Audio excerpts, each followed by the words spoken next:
This waiting room, you're gonna have to wait a little longer.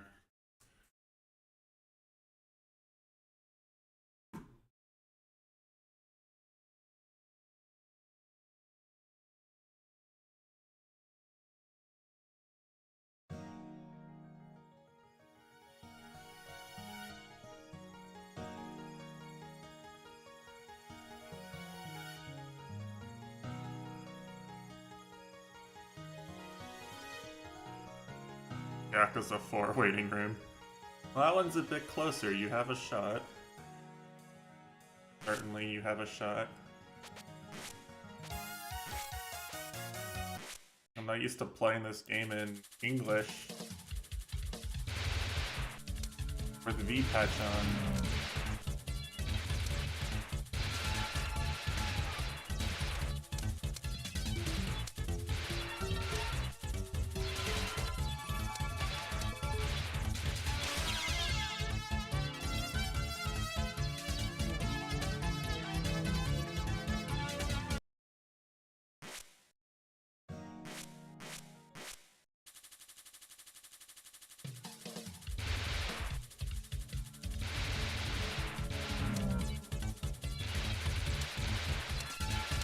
Love doing all the cool practice off stream, and then people just get to watch me grind stage 1 out.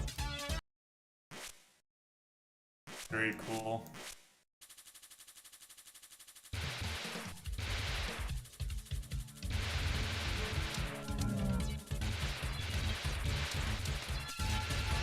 Oh, was I gonna do this like while I was trying to rest my mind during work hours or anything though? Shit.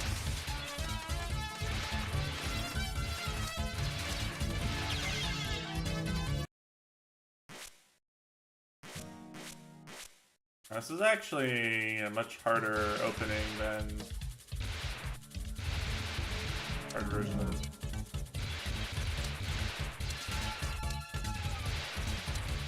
Need to not fucking getting power entirely.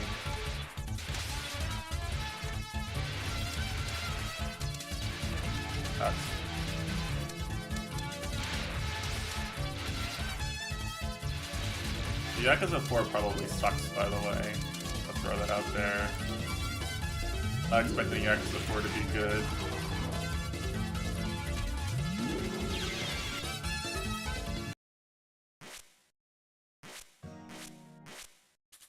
Yakuza 3 was very not good.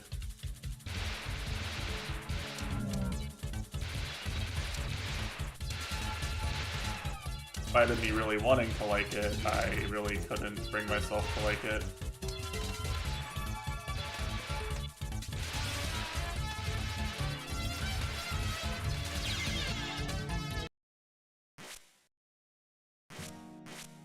I don't even know how much power I want to have.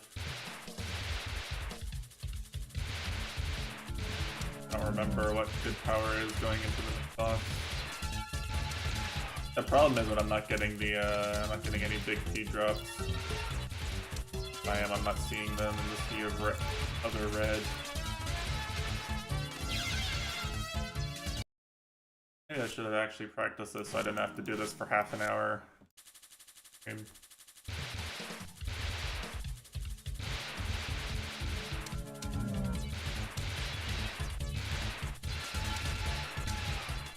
Unironically better at stage 5. Point. Stage 5 is easier.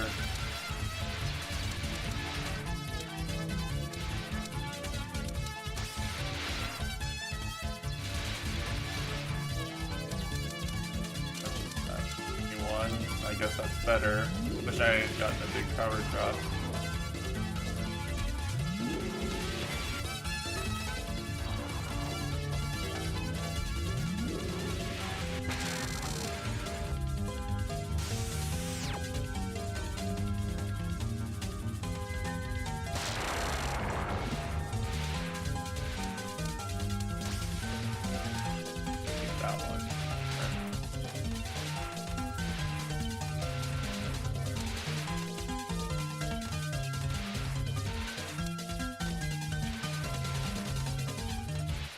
Can't move fast through these bullets. I can't move fast around them. This really sucks. 44 power Omega Wool.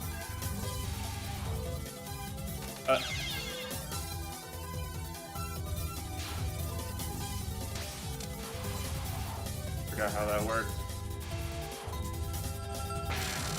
I think it's aimed, yeah, it's aimed.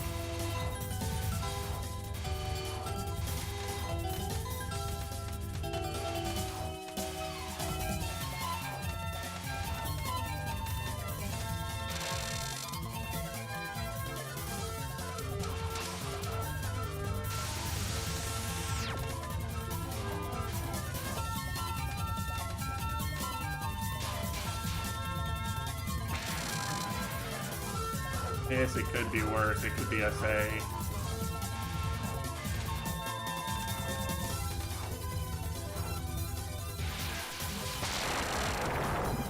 Power.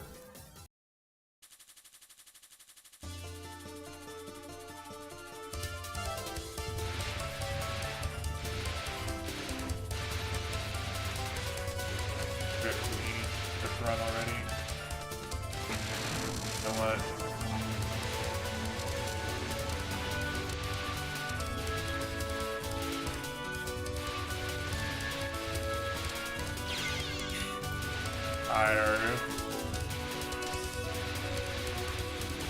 I am not winning because all I have done is practice bosses and stages 5 and 6. I have not played stages 1 and 2. A lunatic.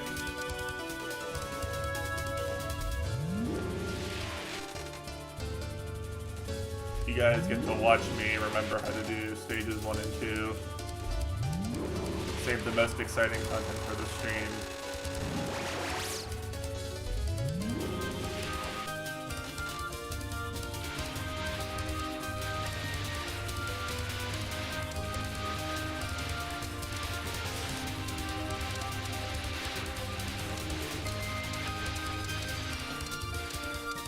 It'll look really cool if I like actually get to fight some of the later bosses though, maybe, you know.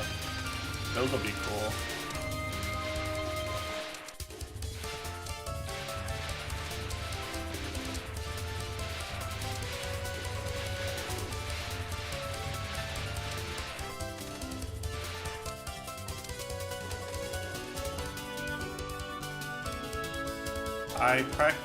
I mostly practiced stages 5 and 6 to be honest, because I was worried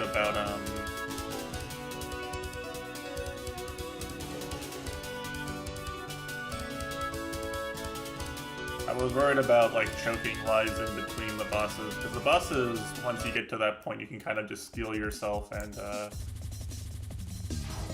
you know, you can kind of just steal yourself and press bomb on most of them and be fine. I did not damage her enough. Oh shit, I have no power, that's why. I've only done this safe spot with full power. Shit. Okay, well, lesson learned. Don't one cycle this unless you're full power.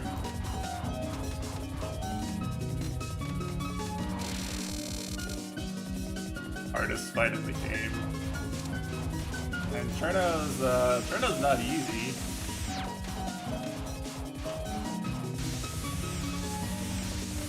Give you that much. I think she's easier than like Lunatic Chen, probably. I guess.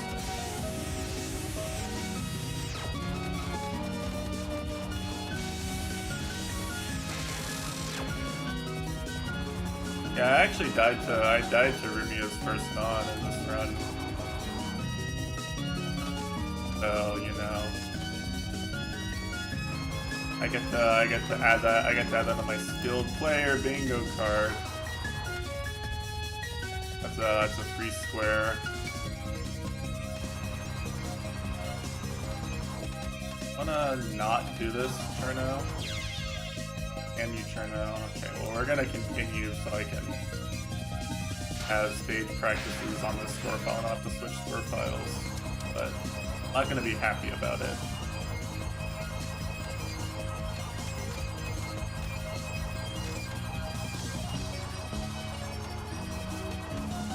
Continuing to get full power so I can actually do the stuff I practice. Really,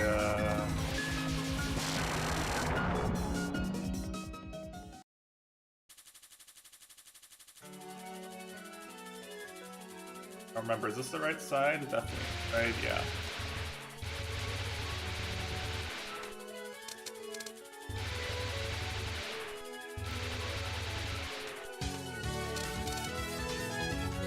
I went there without thinking. I was like, this better be the correct side, otherwise I'm gonna look really stupid.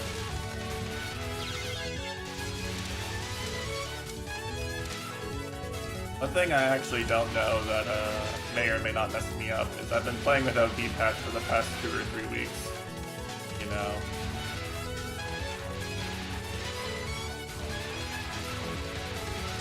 Not enough of a difference. It's not gonna make a difference in like how I read patterns, but it is gonna make a difference in how I dodge them. I actually do my dodges.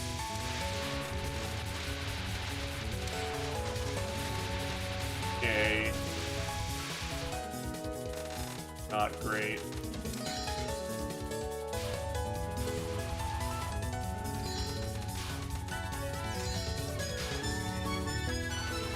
I figured she would behave on this on a run that had already continued.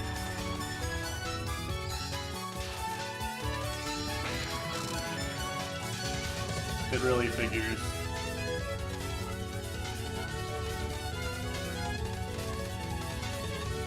Fucking hate that non.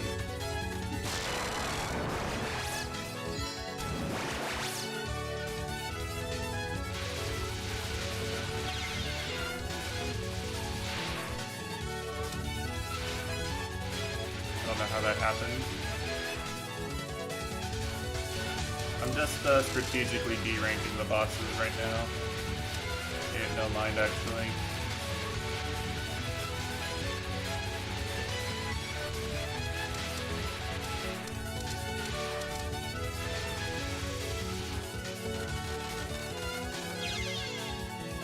Man, I forget all my stage strategies actually. I refresh the later ones because it's like I'm gonna only get to see those like once. I'm not gonna get to see those very often. Is what was my logic for refreshing those.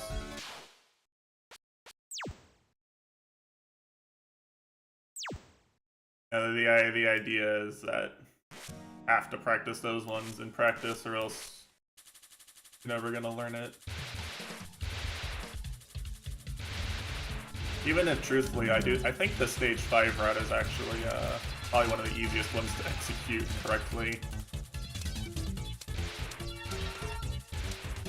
There's very little that can go wrong aside from you just like randomly fucking up your movement on the stage 5 route.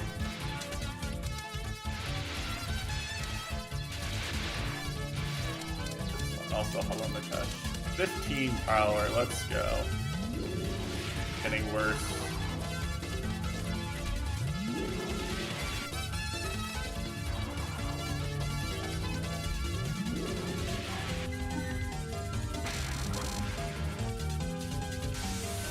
Probably, if I'm gonna keep having really dog stage 1 power, I'll probably need to bomb stage 2 just to get enough power to deal with Cherno.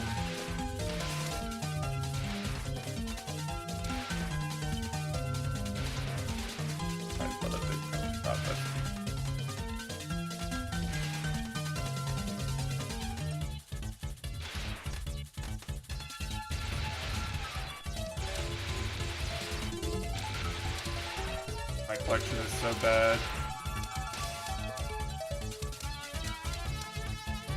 Now I got 21.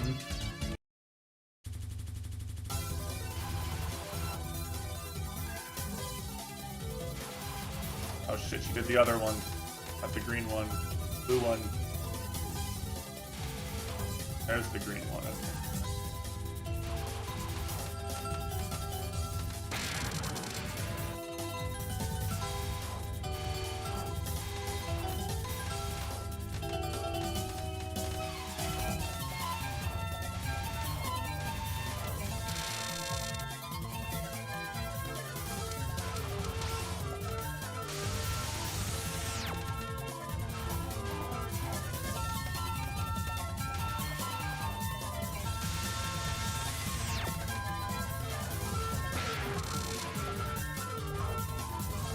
Okay, 48 power. That's not the worst. Not the best. Okay, well, that was the... I don't even know what I was doing there. I want to try, How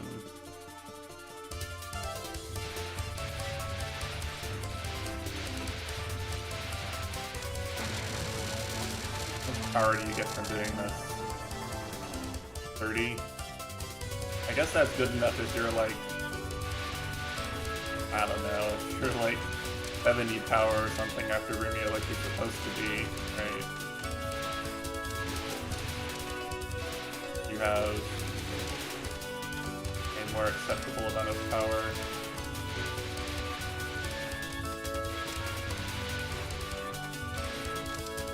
Really no reason not to throw the bombs right now.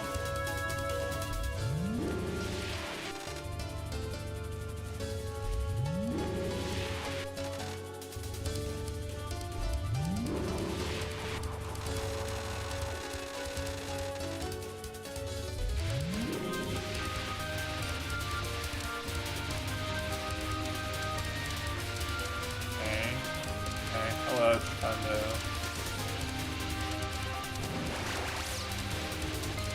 102, 113.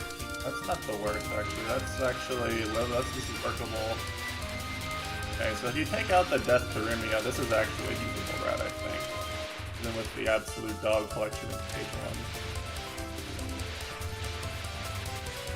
This can reach max power before turn out. You just have to sacrifice a single bomb. Not be required. I'm okay.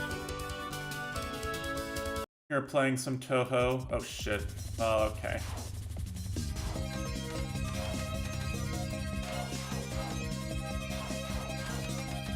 Don't even need the safe spot. Ha ha ha.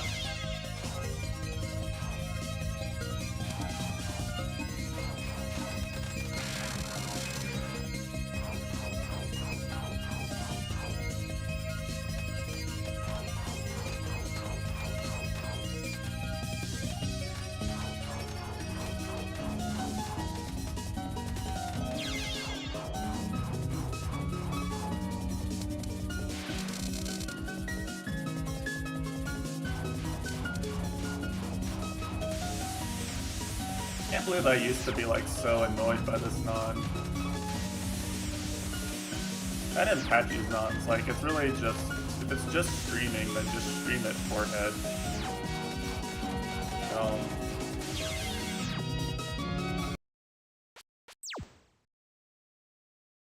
I always have to get used to talking and playing again.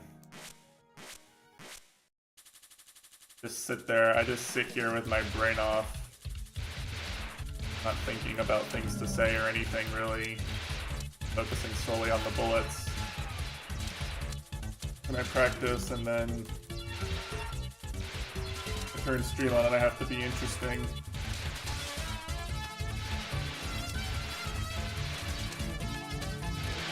It's actually quite challenging. Big Brian. Big Brian defeated me, I'm afraid. 17, that's better.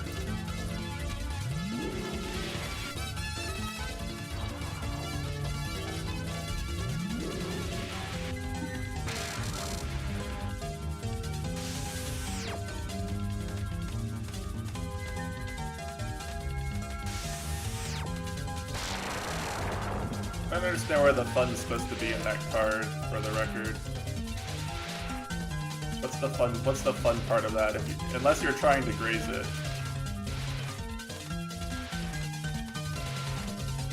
I guess it's an okay card to graze, but...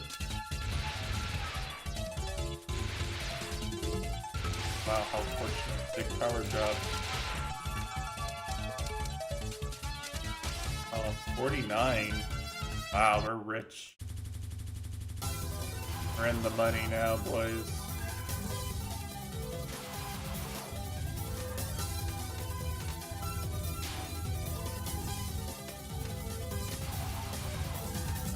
Not doing the green one. I need to remember how to dodge the green one so I can actually do shit. Right now I'm streaming off to the side like she's going to do the green one, and that's the only way I can dodge it. Probably not the case. Honest.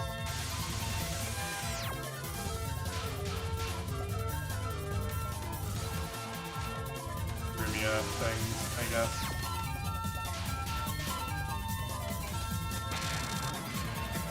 It's not gross.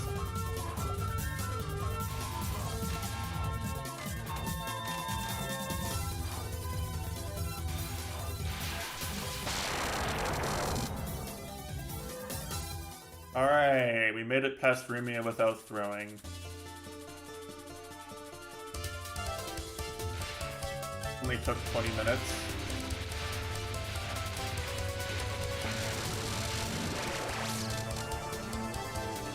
I think as long as you're at like 90 or 91 or something here, it's fine.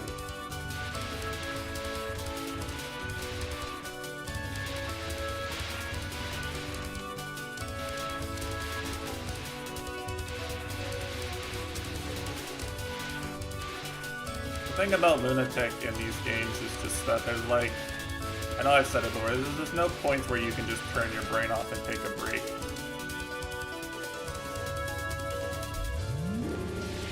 Like I can play normal or even hard in some games on autopilot for like the first few stages, but on Lunatic you really can't do that. Thanks for the raid, Frozen. Miss any good runs? Or is it more despair?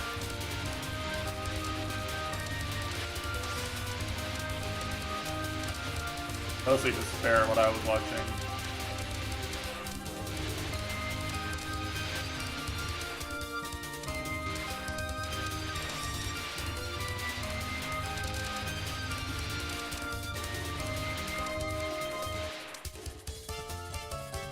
Every run was a good run.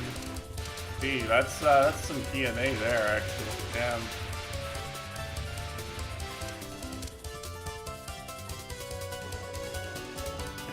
Oh, hello, Sam. Wait, oh, hold on. I remember this time.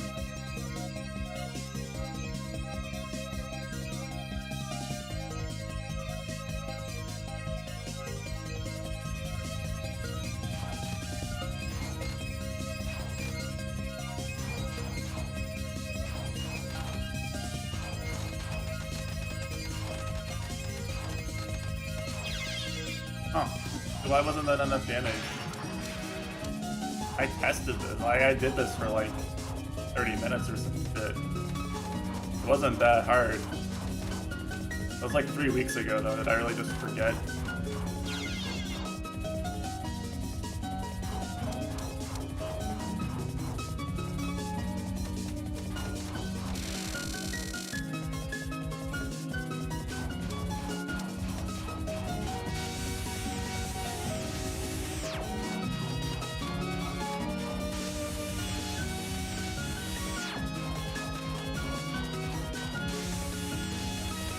I could have positioned inside the safe spot for better DPS.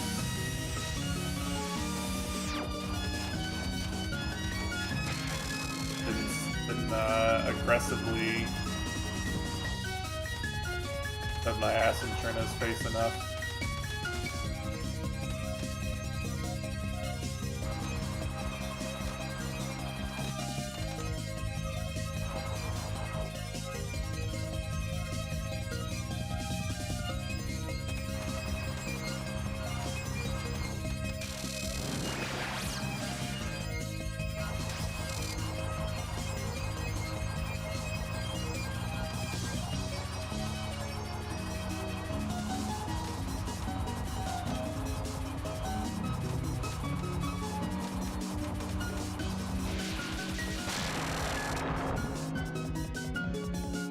To the stream when you closed it. That's the Frozen special.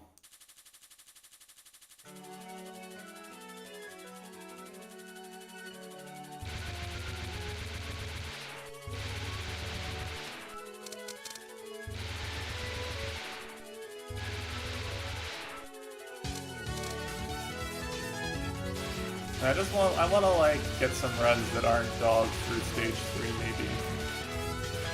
That'd be cool. Forgot there were 2 of those.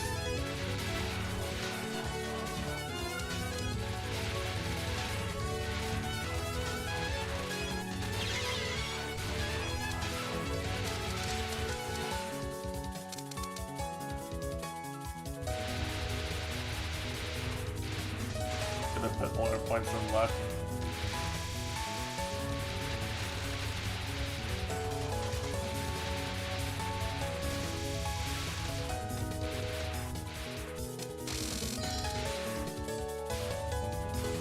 It's easy to say that, but you know, usually games with luck as a stat don't tell you everything that luck does. Like, it makes you more lucky. It's like, they don't tell you how it makes you more lucky. Like, does it give you better crit chance? Does it do? Who even knows?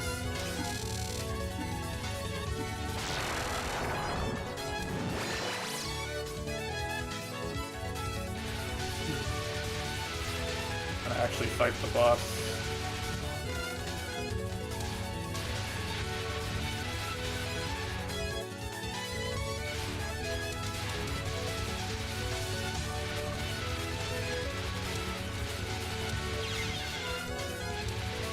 But I remember this being easier. I remember the rep for this being like super obvious and not that hard.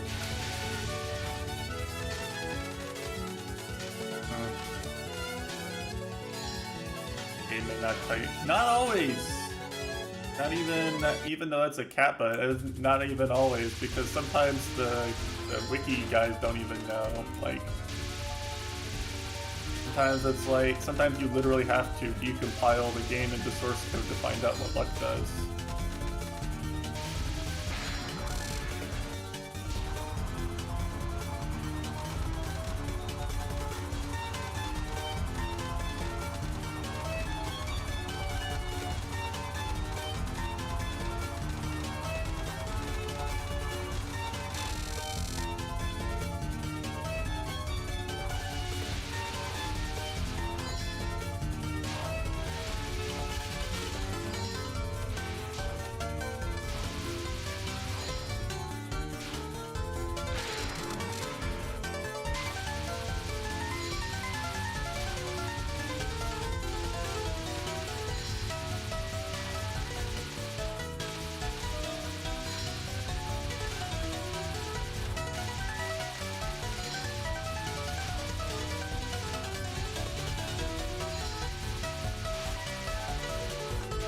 She's really being mean here. I'll say for the record that she moved like the opposite direction that I did like 5 times in a row here. It was actually good dodging.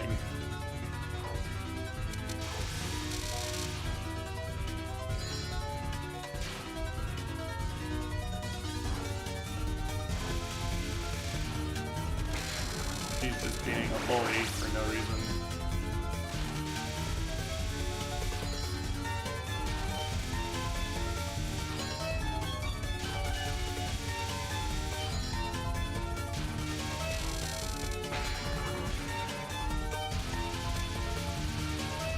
Funny how much better this looks than anything else I've done today, by the way. Just want to throw out that the meleeing actually looks okay. Better than the fucking Cherno.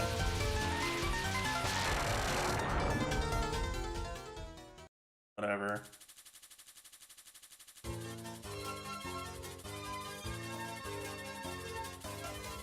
I did basically say this would happen, right? Like, I know I have to throw lives at pages 1 through 4 before I can actually play the game. Or I can get to the point where I'm playing the game again.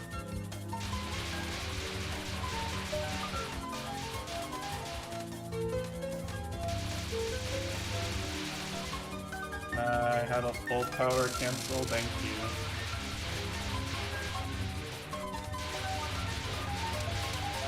Not that I don't think I can dodge that, but I don't want to.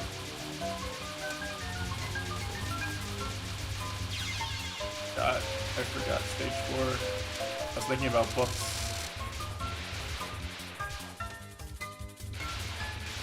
That's not books. Books are after that. Books.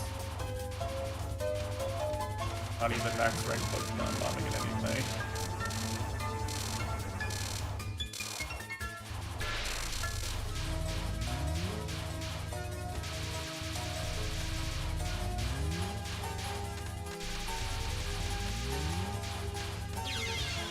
She was doing some funky shit there.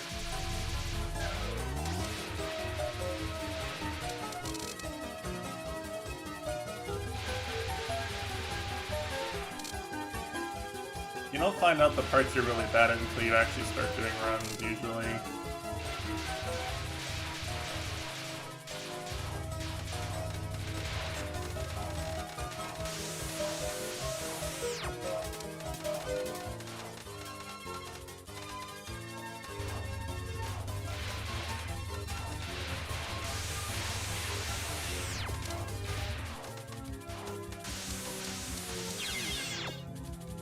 I got distracted by the fact that there was another book spawned there.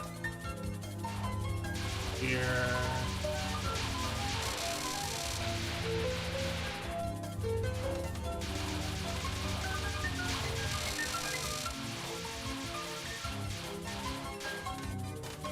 I want to stay up. Nope, I remembered wrong. I think you want to stay. I think it starts on the right and off. Definitely remember it, just remembering off.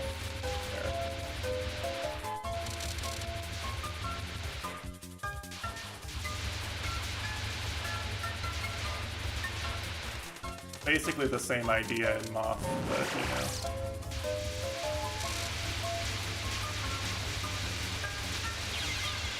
Usually a little easier. Why did I kill that one so much faster?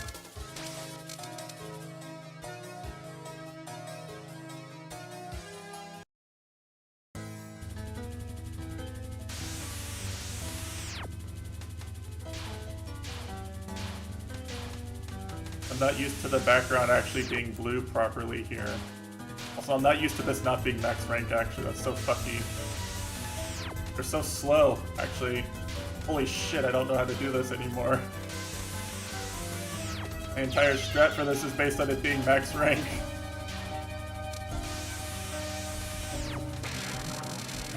It's so easy to stream it at max rank.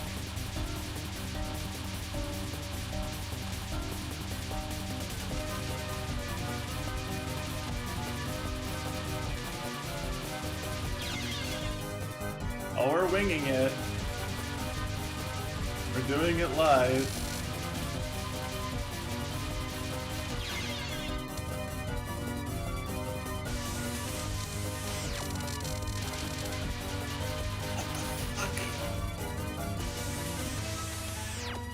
They are not moving out of the way.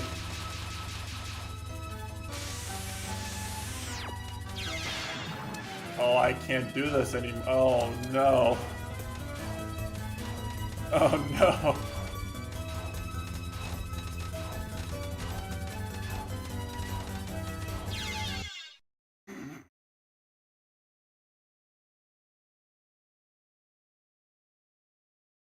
So some clarity for people who aren't aware.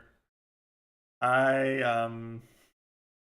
spent the last 2 weeks. I spent the last 2 weeks grinding max rank Patchy for LNN, and I got it. The problem with that is that it being max rank, you know, majority of the practice I have is at max rank, and therefore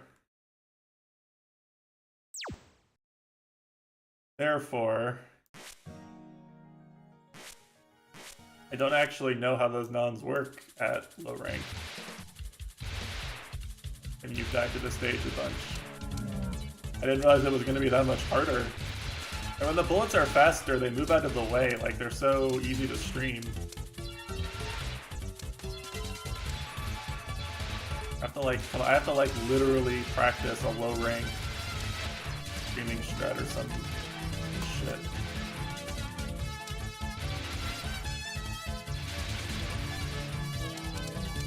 It's not about expecting to be max rank. Like I was just practicing max rank because like I wanted it to be as hard as possible. I was just trying to level up my dodging skills. I wasn't practicing. I wasn't doing LNN boss practice for runs anyway. Like this isn't an LND. These aren't LND attempts, despite my reticence to press bomb. I'm allowed to bomb. Allowing myself to bomb. Just because I'm not pressing it doesn't mean I'm not allowed. It just means I'm stupid.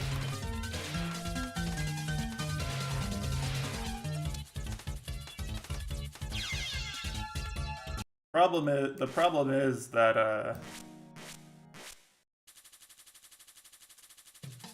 how can you just allow yourself to bomb? That didn't allow you.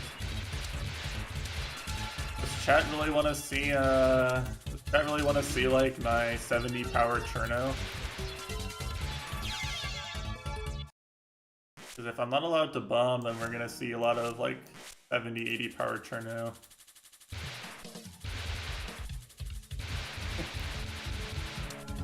No bombing.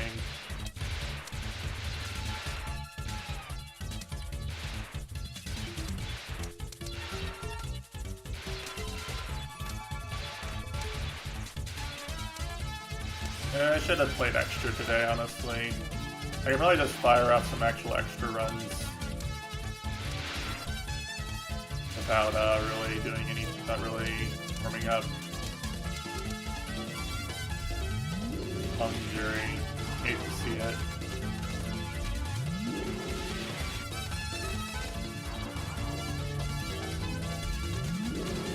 The elite Bolt will chop your dick off for bombing. You sound like you speak from experience.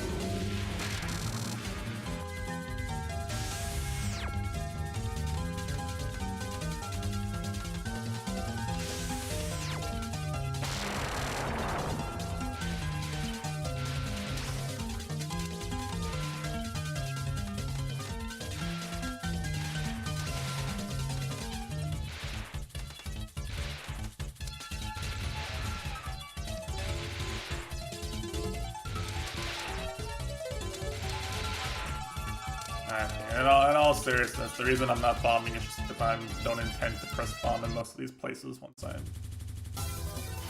practice.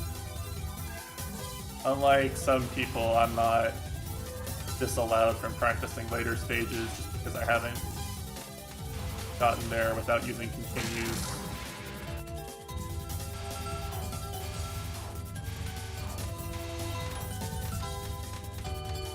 On that topic, I should probably make a mental note to practice like lower rank Remy spells and shit, in case there's some fuckery there. No way those are gonna be max rank.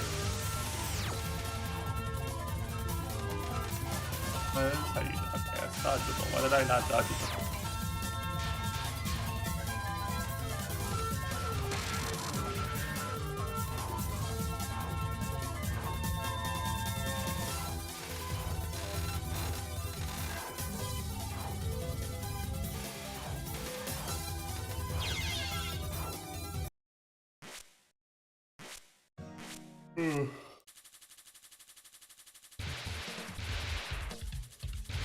Anyway, how's everyone doing today, by the way?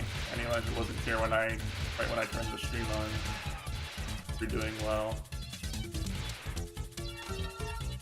A wonderful sunny day here. Good old Kekona land.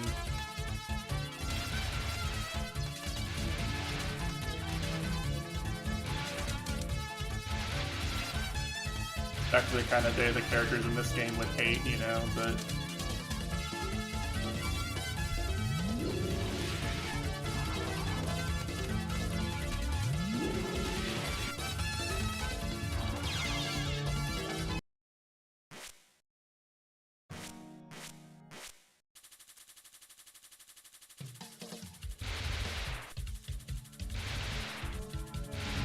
yeah, see, I actually had blackout curtains in my last apartment, but putting up curtain rods in this apartment complex is a pain, because there's like no studs.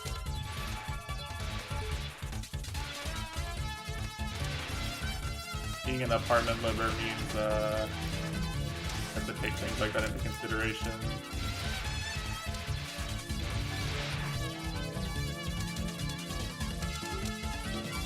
TV just photosynthesizing. Yeah, that's good, actually. That's good.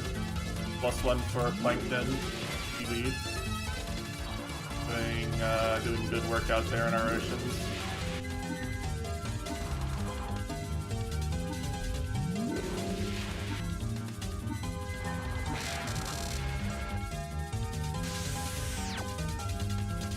Yeah, that's fair. I mean, I've been there. I have a little bit of tree cover actually. My bedroom doesn't get like a ton of sun.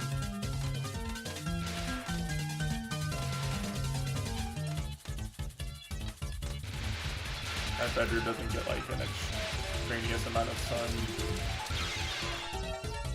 I abandoned my humanity, yeah.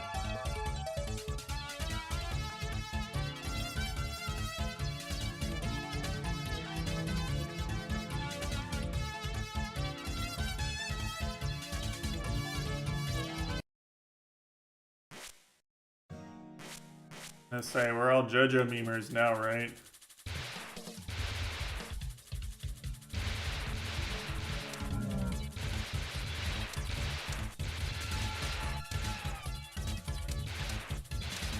At least I'm not listening to Romantic Fall. Could be worse. I could be listening to Romantic Fall on repeat. Fucking hate that song now.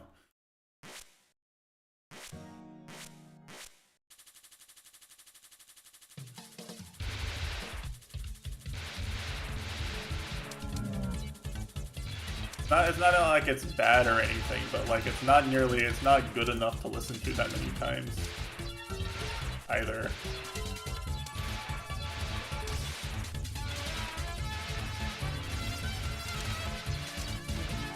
You know, like the ratio of quality of song to amount of time spent listening to it is really skewed.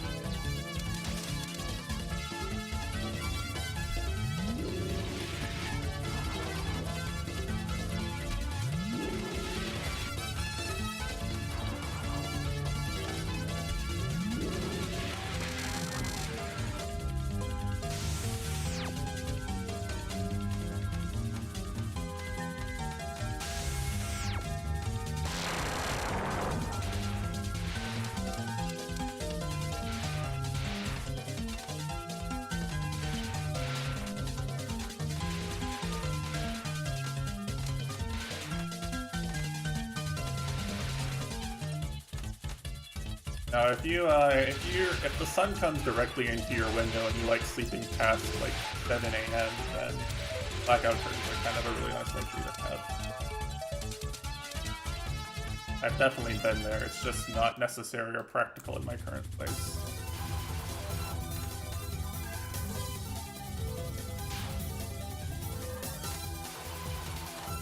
That's lucky of you, yeah, but okay.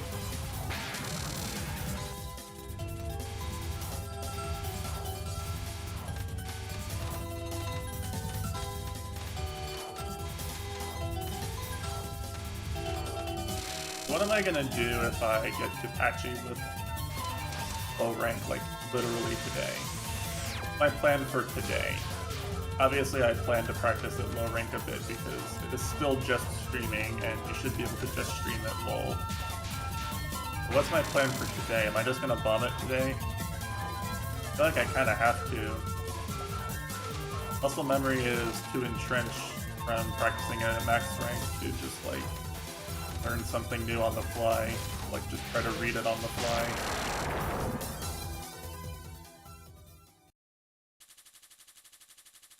I feel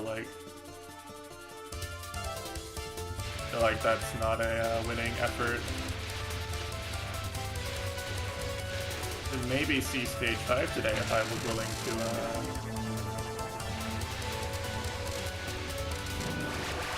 I was dodging successfully. I didn't want to press bomb.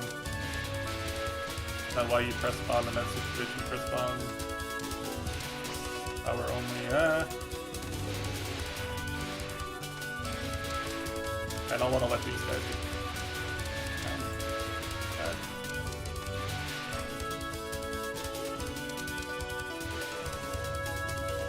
get. I need a big power drop.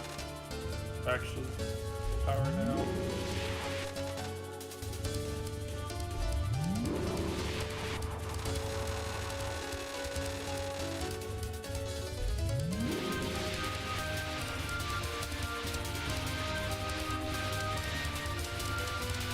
Size is the one that like always drops here. Sometimes I get one right after. Don't actually know how that works, but I need that one.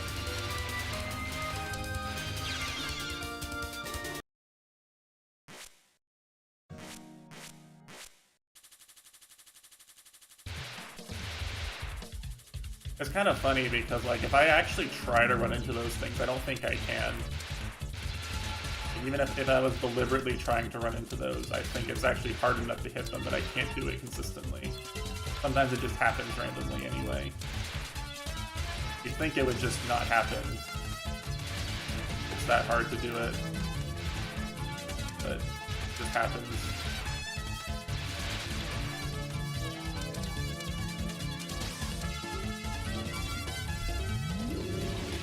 It's fine though. I did promise this would happen basically. I basically said this would be a stage 1, stage 2 stream. I didn't expect anything else.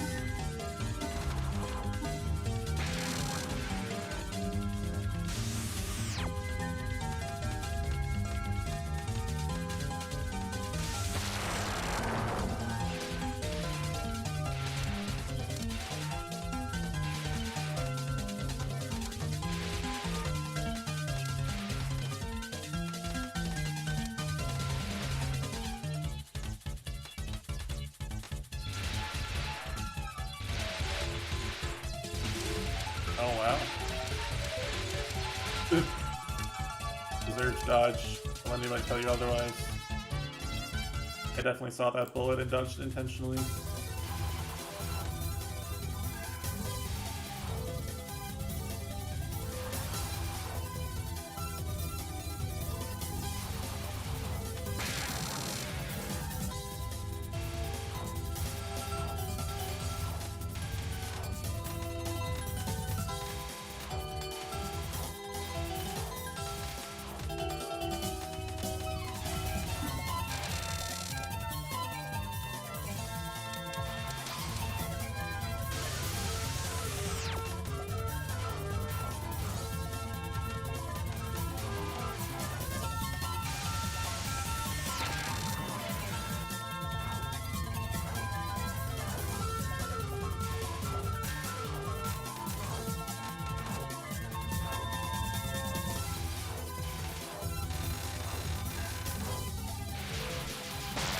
Good part is that once I actually remember how to do some of these stage routes, that it's going to be easier to transition to other shot types.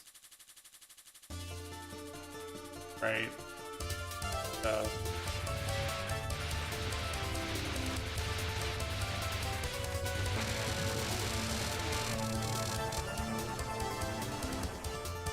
yeah, like exactly 30 actually.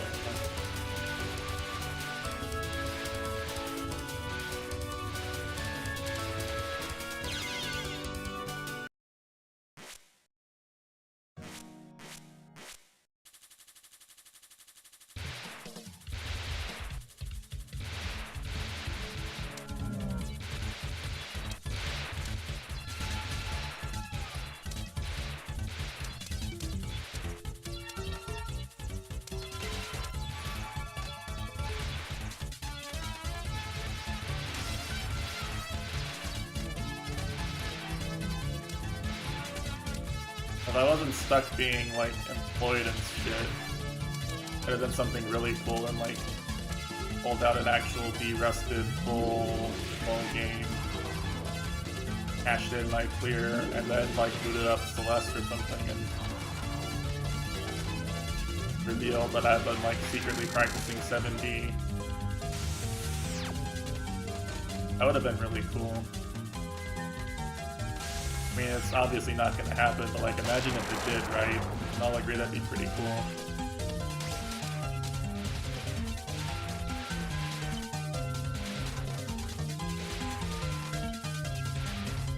Good practice, yeah, exactly.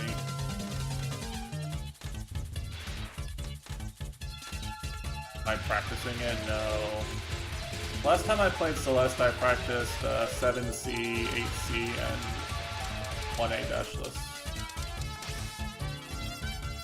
You do it for me. Let me just get a passport, fly to Canada, take your controller.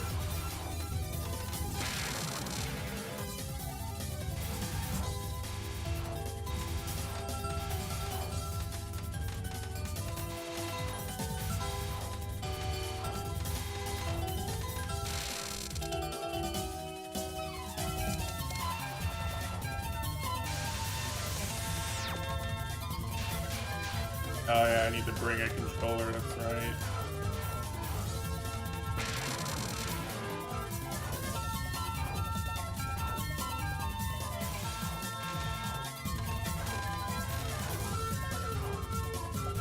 Tesh is retired from Celeste, I'm pretty sure.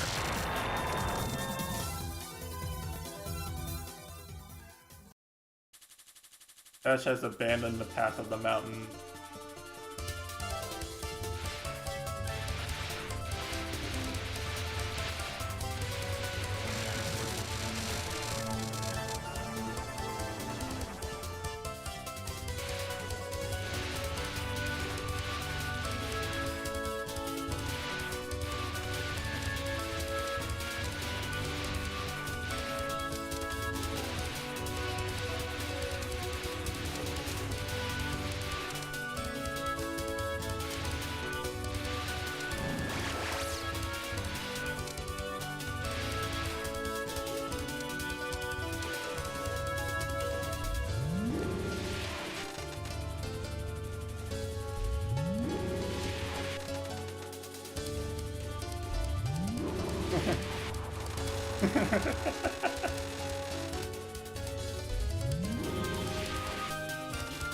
Gonna run the Tesh.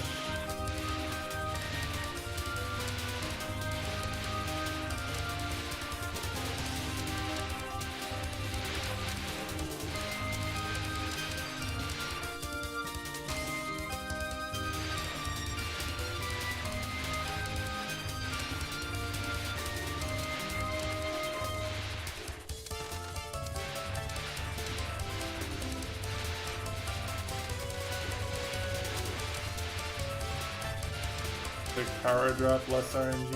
No. Okay.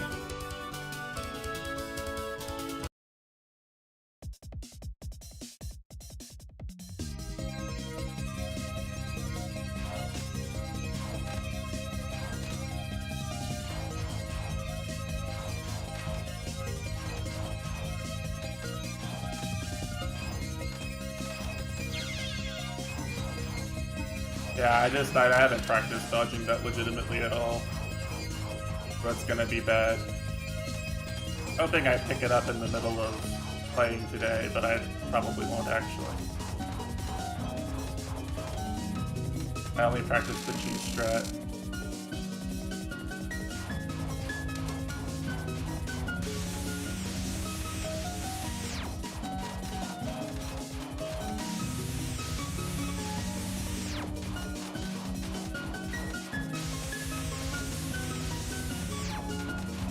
I think her movements here on this non are actually pretty consistent. I used to think they weren't, but I think they actually are. The problem is that if you're not actually restreaming, then like it gets kind of hard to stay underneath her. If you know how to properly restream, it's not actually bad. Like.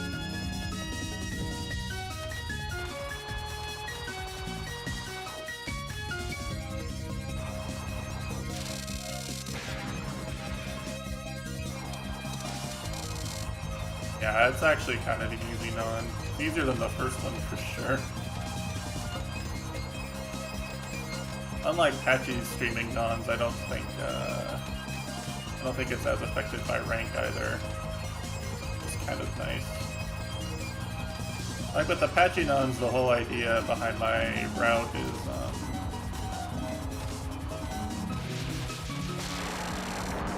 is to move off to the side such that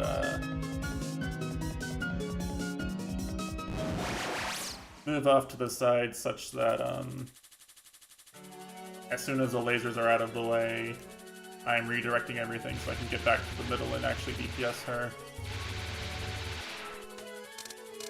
The idea. It works really well at max rank, actually. Like, it's very consistent.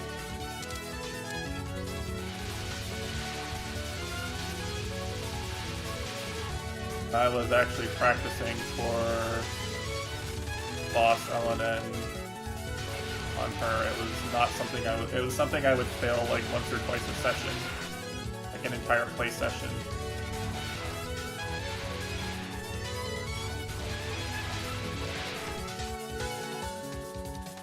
Very easy, actually. Which is why I got so tilted when it didn't work at low rank. Like, this is the part that's supposed to be free.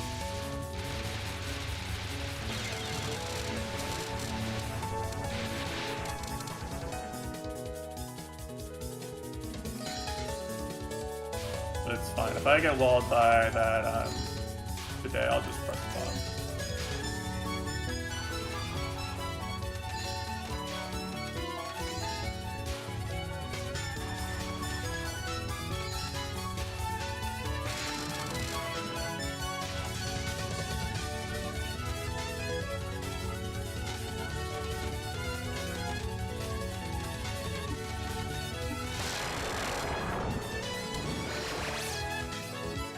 This one's actually okay. Like, if I press bomb, I can just get to stage 5 now.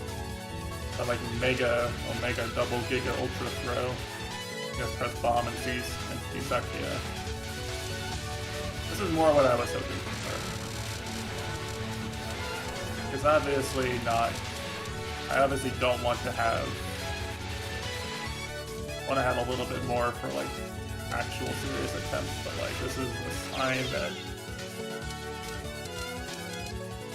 it could go correctly sometimes.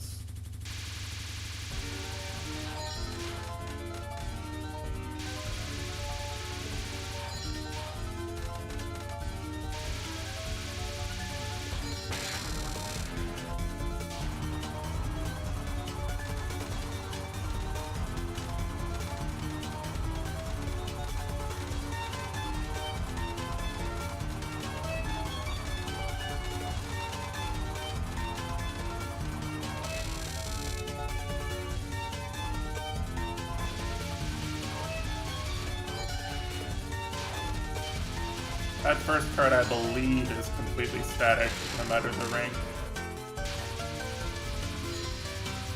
I don't exactly know why. There's just a random dodging static card here, but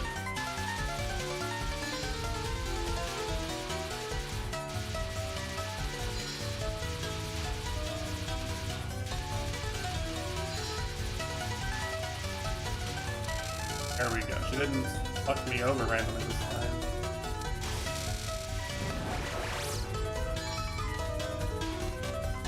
Or I did a better job at staying under her. You guys can decide, I guess.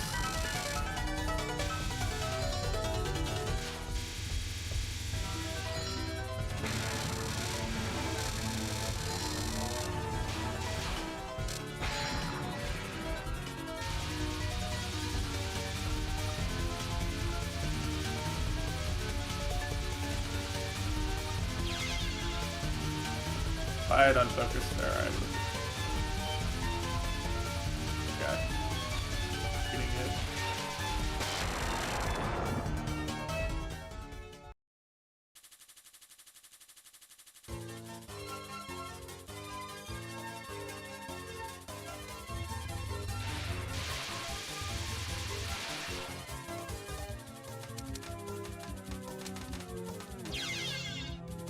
What?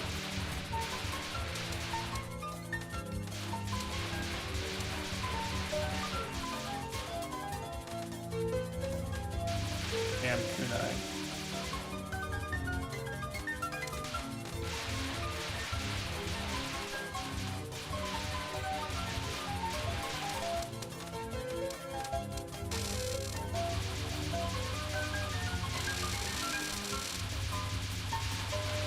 Actually remembered how this part works this time. That's nice.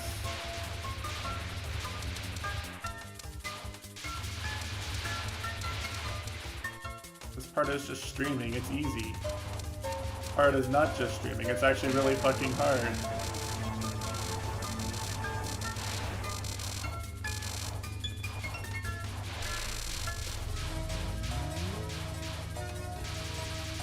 Move down again.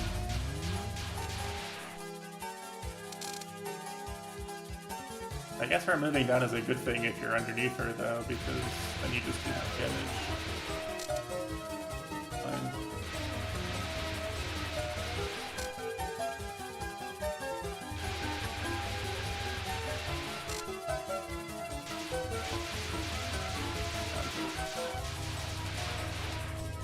I messed up. Got his run.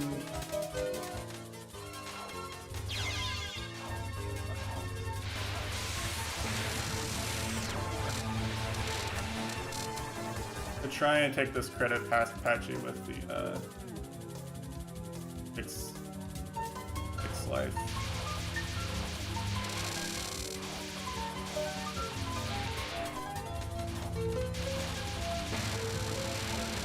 That's not a good thing to have happen towards that goal, but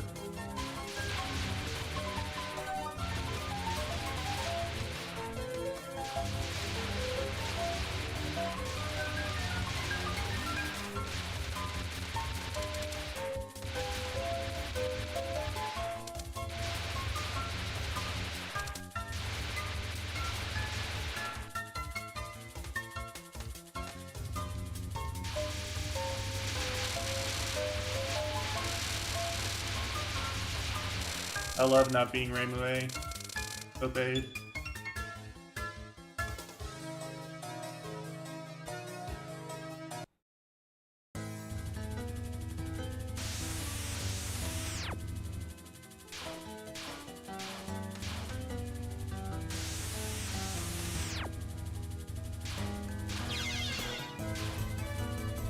Okay, that was actually fine. I just... What did I mean by this?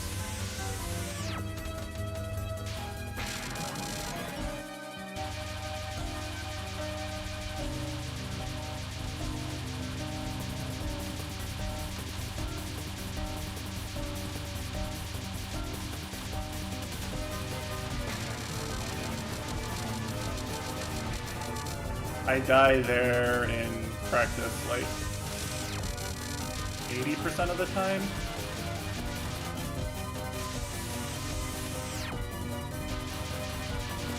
And you're really, okay, you can do the same thing, it's just much slower. Like, way slower. I think it actually is still free though, huh? Well, that's fine. Okay, I think I figured it out.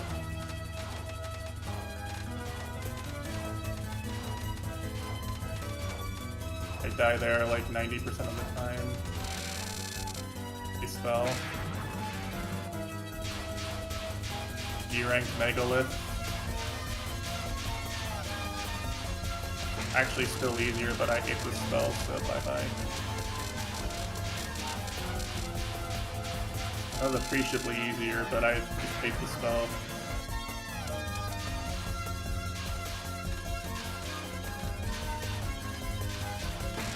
Fuck the spell too.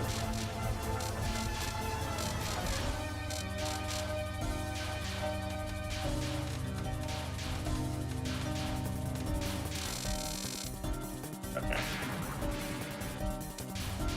Mega D-rank Mercury Poison now.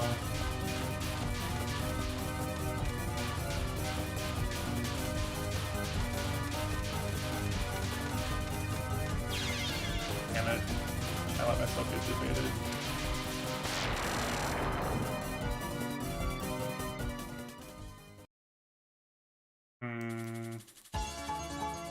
There we go, that's a run past Patchy on first credit.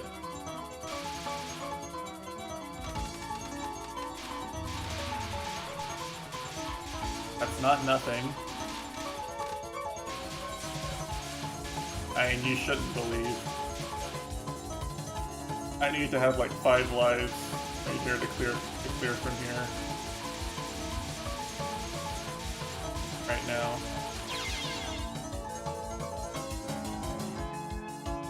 Did I kill the one on the right side? Did anyone see that? I think I killed the one on the right side. I wasn't looking at the left side. I was watching the right side for the fairy to come in, and then I didn't even see. That's really fucky. I completely forgot my strat here. I brain lag trying to remember my strat.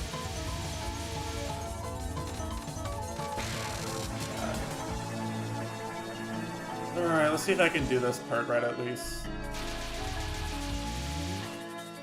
Really low. Oh, this is B ranked, right? Why'd she go so low? Harder. Never seen her go that low at max rank.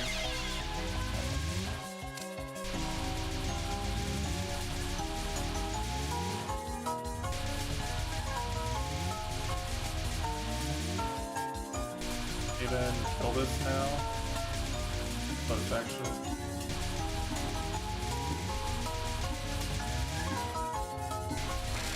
barely.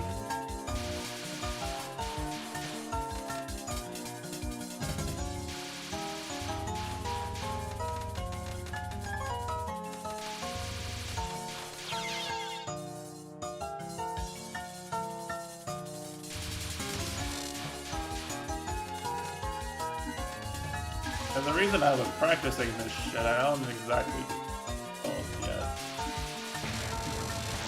Alpha life.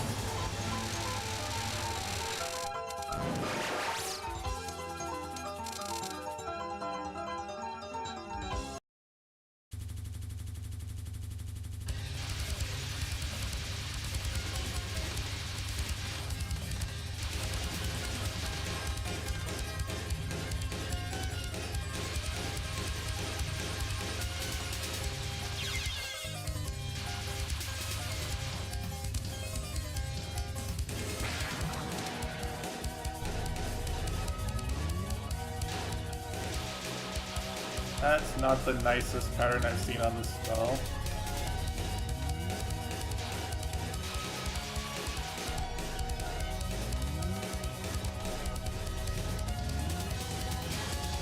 You actually kind of have to read the orbs during the time stop or else you're just gonna die, I feel like. This is a fair bit easier with a full power cancel on B rank.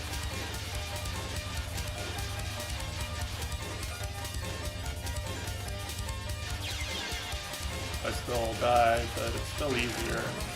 It's slower than I usually do.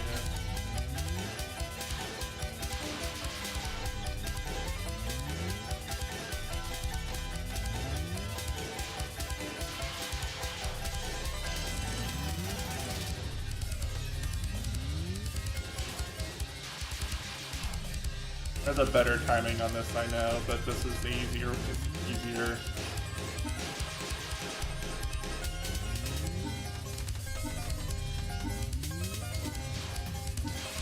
I think this is the cap. Okay, I kept two Sakia spells.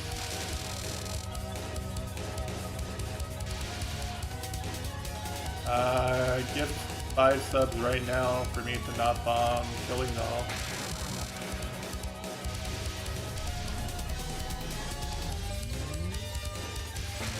Too late.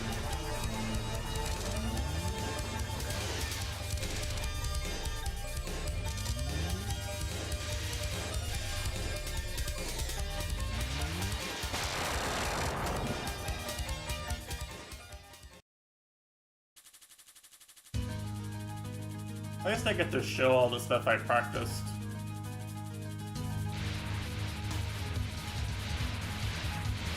Don't say that. Don't fucking say that. Not even as a joke.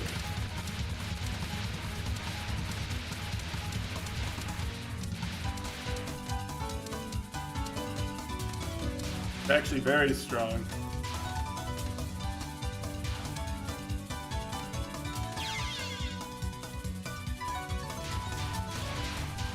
I die on the, of course, never.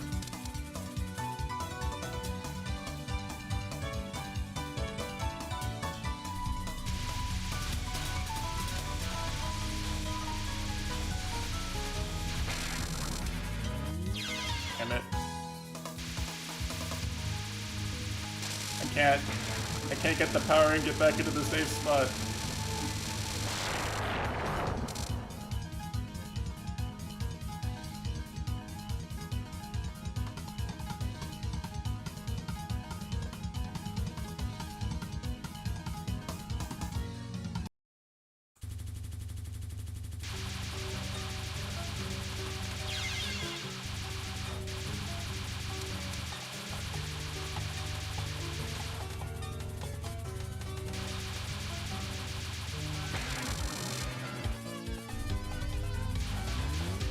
I did get subbing options back, yes. I don't know if I'll take them.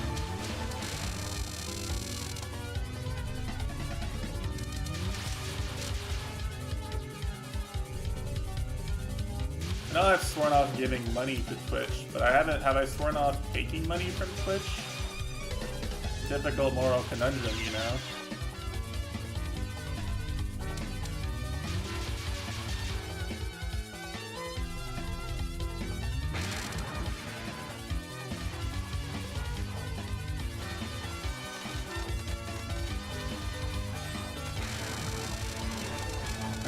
Channel points is the main reason for that. Like, the problem is that Twitch locks like all the good viewer engagement options behind being an affiliate, right? Those are actually really fun.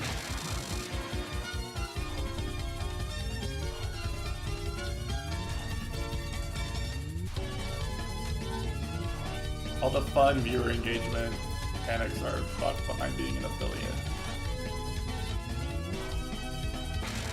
Okay, that was a bully pattern.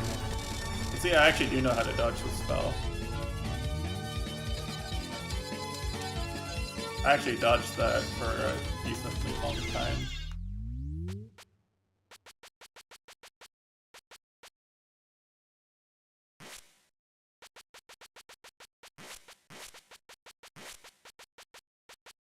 That was not an I have no idea how to do this. That was a she decided to move the way. Decided to move to the spot that was underneath the wall that she made by moving randomly. Sometimes you just can't do anything about that on that spell. These names your attacks or enemies. Which names? Those names just now? That was high scores. It auto-populates high scores. I don't remember who Nanash. I don't know if I know who Nanashi is, but it just comes with it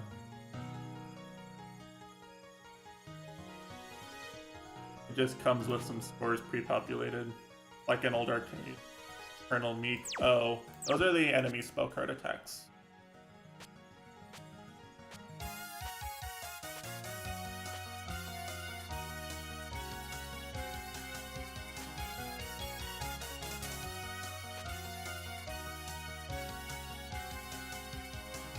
You can actually see here it credits me with 7 of 14 on Eternal Meek, despite having seen it once in Lunatic because of how the system works in this game. They're technically the same card. Finn's idea of what is the same card and what isn't, and what is a new card changes depending on the game.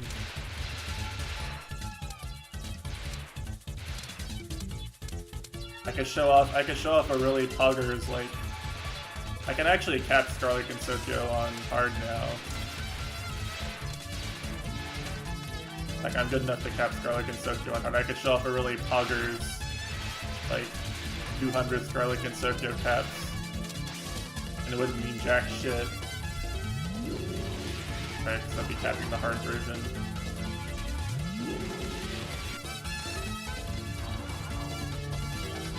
The hard versions of Scarlet Meister and Scarlet Concerto are much easier.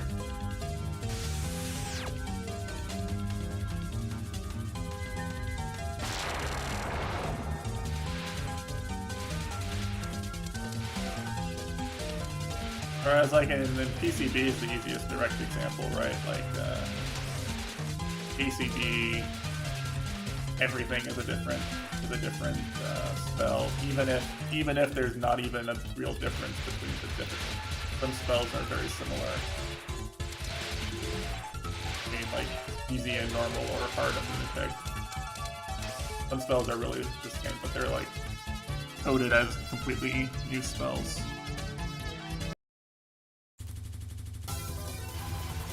Kind of funny. And sometimes the spells are like literally completely different, as in they have no similarities. He just replaces a spell with a new spell on a difficulty. Like Nitori's third spell? Third spell, right? Not a fourth. Not misremembering, right? Nitori only has 3 spells. I think so.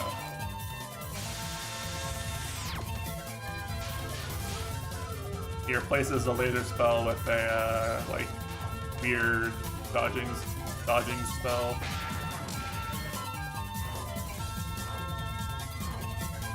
Because there's no lasers. Lasers make everything harder.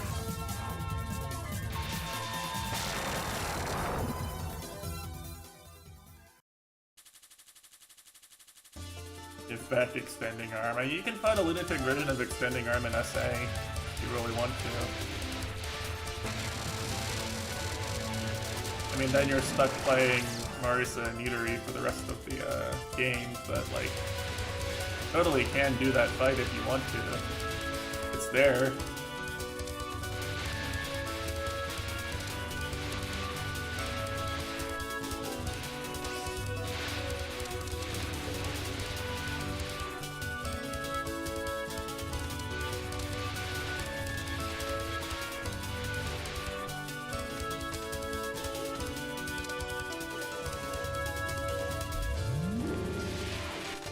It's actually one of the spells that translates the most directly over to SA2.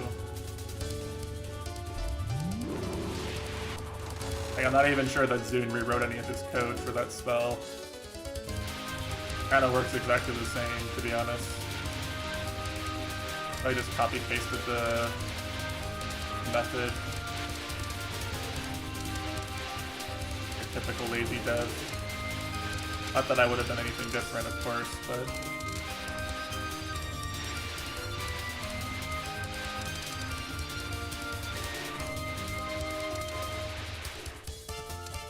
I guess it might be slightly harder. If it's harder, it's only because SA is just a harder game. Like, you do less DPS relative to the health bar. It lives longer. Okay. Can I do this right, please?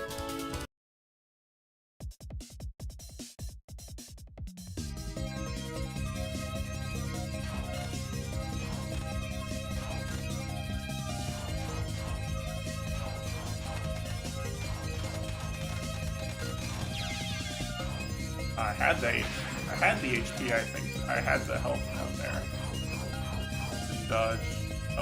I was looking at the health bar and not the bullets.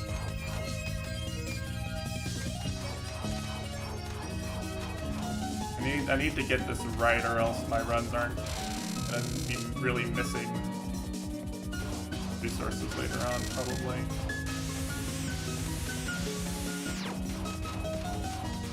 I don't really want to. I don't want to dodge it, and I don't want to bomb it. That's the problem, right? Like I only want to cheese it. Generally no. I'm assuming it's not, and the reason I'm assuming it's not is because I don't think I've ever seen a scoring player do that. And you do get a lot of graze for sitting there. Like it's the easiest way to get graze on that attack. I'm assuming if like scoring players don't get up there for the graze, then it's not possible without using a bomb. Feel compelled to add that asterisk because it's totally viable to do that on some attacks that have invulnerability of some sort.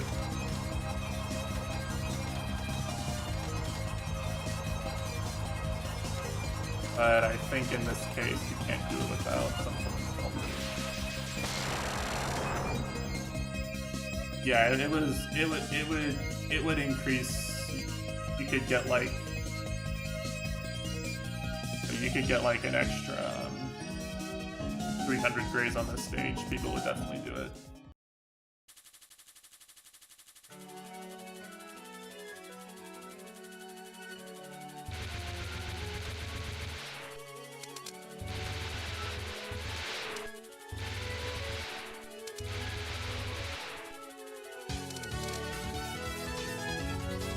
So the goal is to not have to dodge the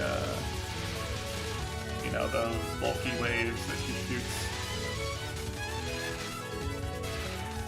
It does give you good grade, and it gives you good DPS too. There's like no reason not to do it. But the goal for me, the goal for most people playing this game is to avoid having to dodge that because it's a little tricky. Right?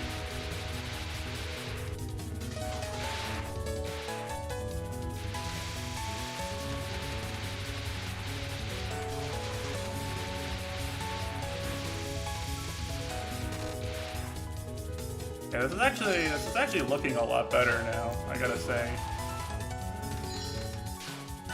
Feeling like it could actually turn into real runs in a week.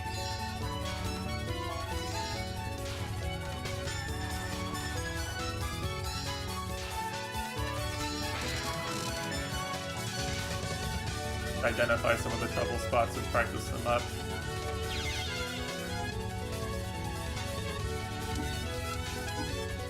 Like that.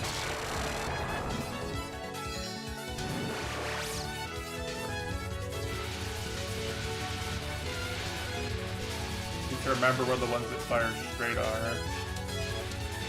Nice thing about playing Marisa B is that like you can sort of guarantee a lot of things die before they get a chance to fire. Hurts if you're really on point with your routing. I'm not practicing mailing, so I'm not going to get annoyed at this stage now.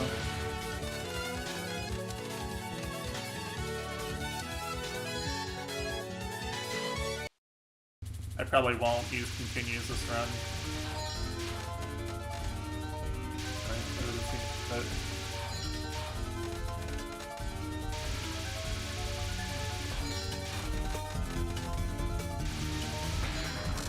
But yeah, my line of thinking with a lot of these things is that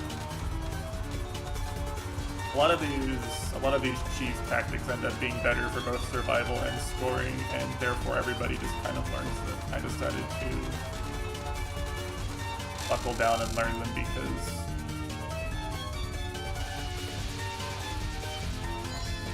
both it seems viable as both a short and long-term strategy, right? Like there's no real downside except I don't get to have fun dodging the attacks. It's like, who actually likes dodging Eternal Meat on Lunatic anyway, right? Like that spells just bullshit. learn the safe spot.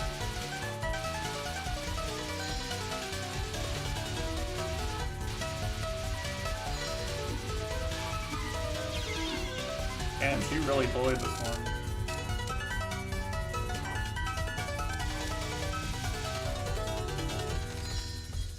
I don't know how it appears on the stream, but I feel pretty good at dodging that spell, actually. I was actually pretty decent at dodging that spell. I practiced this boss. Felt pretty good. A pretty good spell for me, but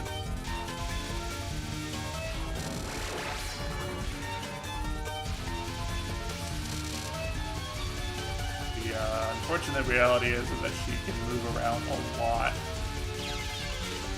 and therefore, even if you're dodging it, you can dodge it wrong. You're forced to do riskier dodges, damage her.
Safety.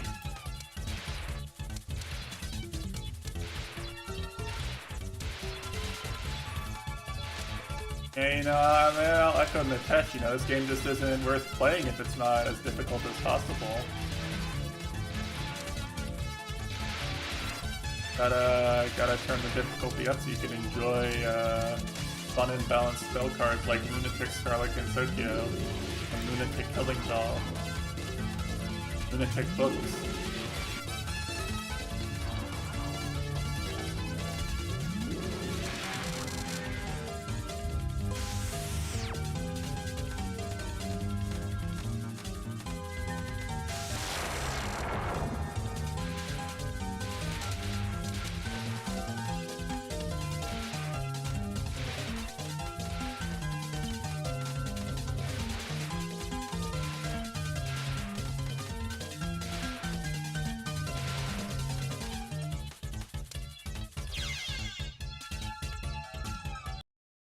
Books, yeah,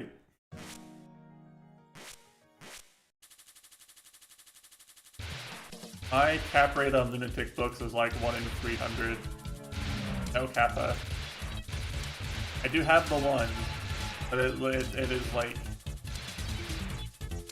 unironically 1 in 300 right now. It's bad. That shit is really hard.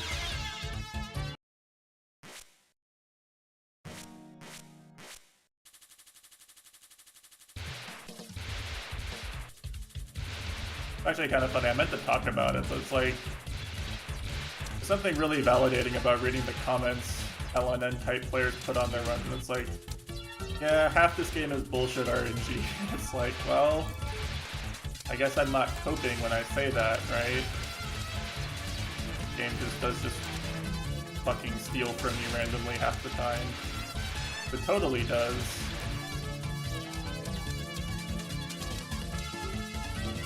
You see the Tyrant when all 6 books are on one side. I can't decide if those are easier or harder, actually. Like, I keep psyching myself out because I'll dodge Forbidden, I'll try to identify where all the books are on one side and do something, like, react to it. But the problem is that I feel like I get screwed whether I stay under them or go away from them. And even if you do one, like even if you pick correctly, so to speak, right? Like, the game can still spawn the last few books, a spot that you don't want to anyway. I don't actually know how you win like that. Feels like you can't win. You just have to god mode the dodging. There's nothing you can do to mitigate it. Right?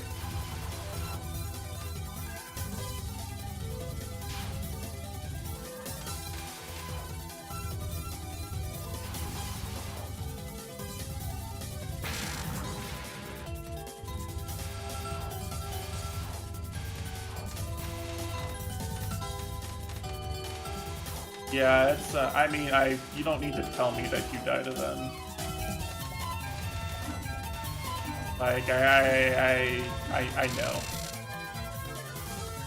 I watch people who can get multiple runs their LNN in a day.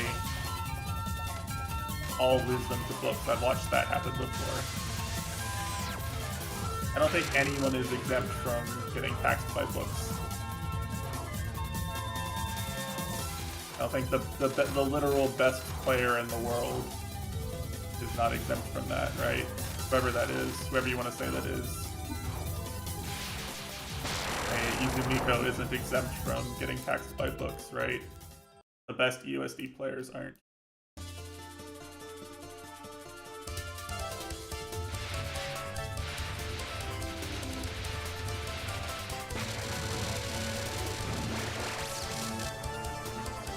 That's a nice meaty power there.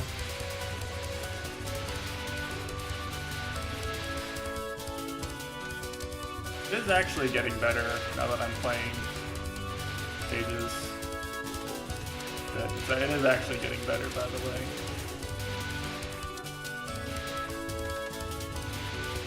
I'm happy that it's gotten better enough that we're actually playing the game a little.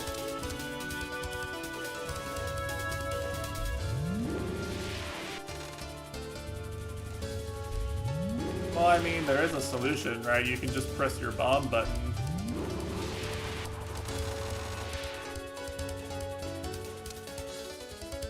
I mean, I know you don't like the idea of planned bombs, but like, if there's one place to plan a bomb, probably there, unironically.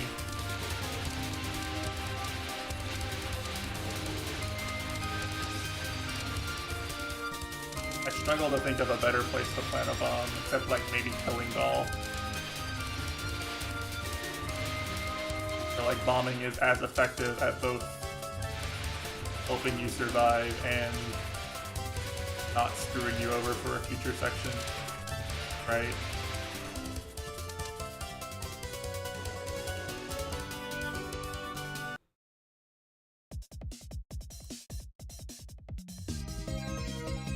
I'm gonna die as soon as this ends. Oh.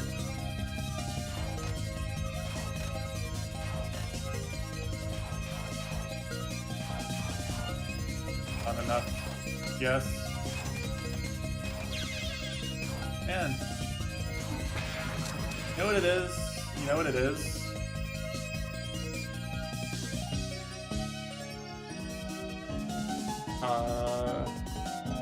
I think I've actually noted this before. Some parts of boss behavior I think are the same when you reset from if you're resetting to the same attack every time. Some things, sometimes the boss will just do the same thing every time. I think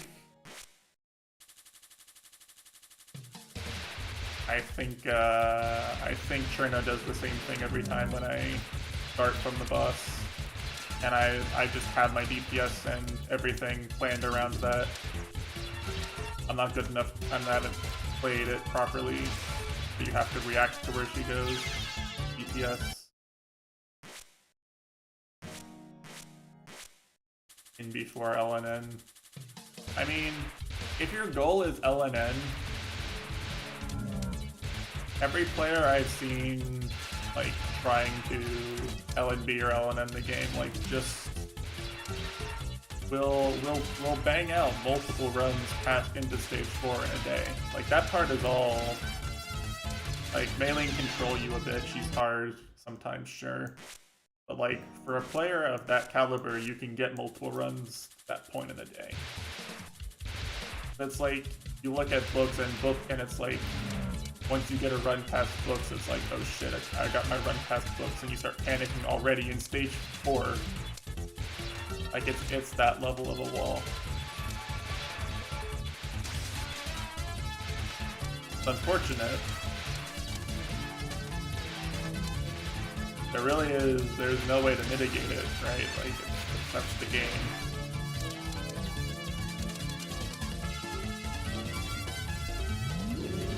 You're given a wall that's just pure random god mode dodging at high speeds in the 4th stage, and you have to do it when it continue your hitless run. That's just the nature of playing this game hitless.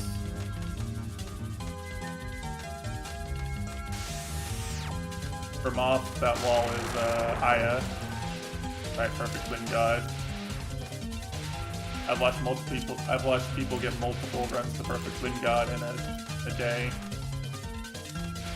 on LNN pace.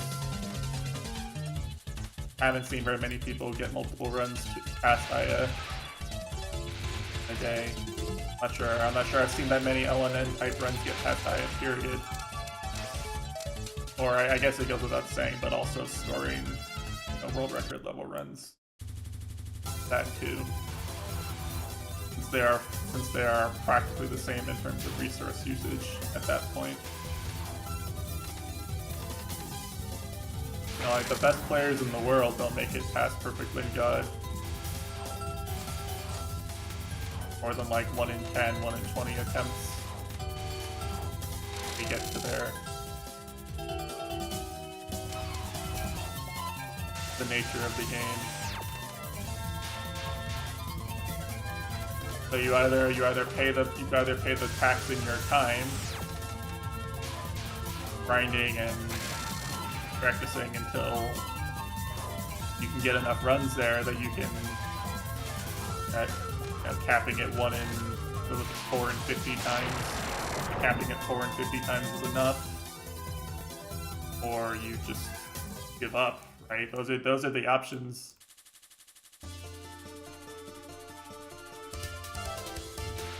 Give up and go play a different game.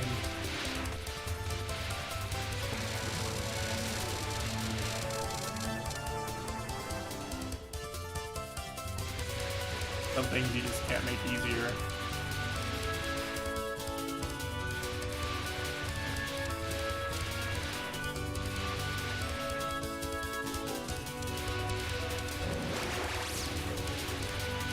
I mean, I'm fine. I don't think if I picked a game to LNN, it would be this one.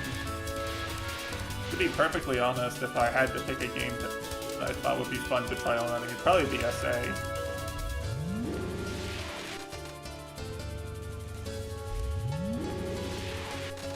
Like SA doesn't have too much bullshit RNG.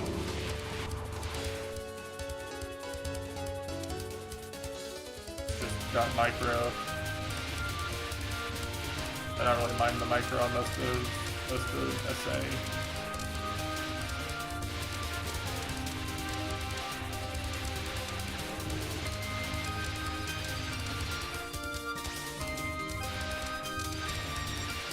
I just like SA a lot in general though, too.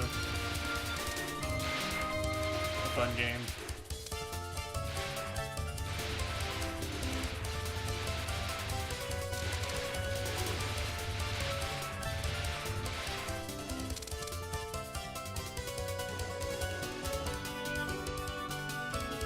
I'm really not used to positioning for a safe spot in this.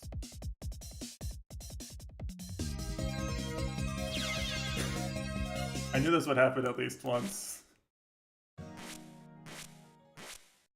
Me greeting for DPS. I don't think I need to greet. I don't think I get any extra DPS for doing that, actually. I've decided that that's not the problem.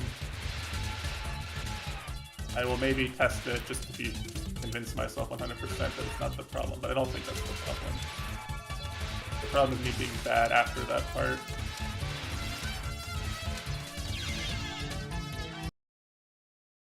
Yeah, pretty much.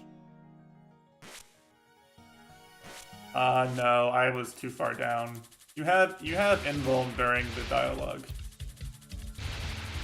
So the dialogue can end and you just you immediately hug her once she has a hitbox.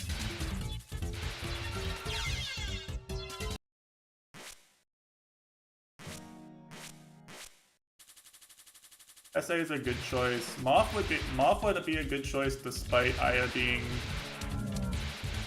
a relatively annoying place type of wall like obstacle.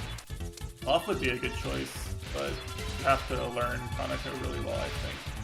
You have to be really comfortable with Kaneko's last 3 spells. I don't see myself getting that comfortable with anything.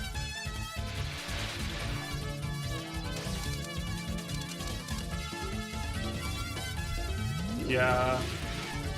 I mean, Zin's inconsistent with a lot of stuff, right? No, Cherno doesn't move after the dialogue. You can, like, I could have killed myself. I don't think I did.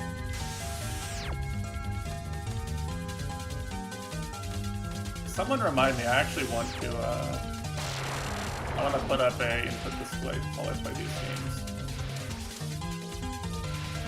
I need to find like a an input display website that's not gonna keylog me and that I can customize the layout slightly or something.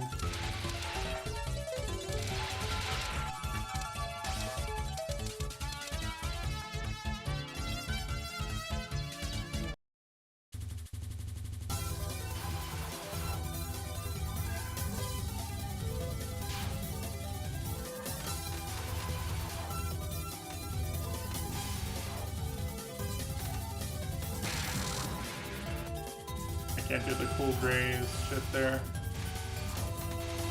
Actually, maybe I can. I don't know how hard it is. I haven't tried it.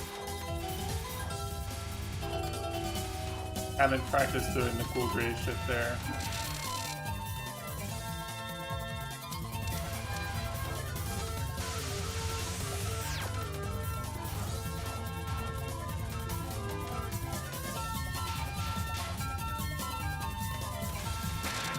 Yeah, no, this is basically the route. You've already seen the whole route at this point. Goal is just get what I'm doing here today consistent enough that I can get runs to Remy with some resources and then press bomb on Remy. Try to practice the shit out of Remy so I don't choke on her.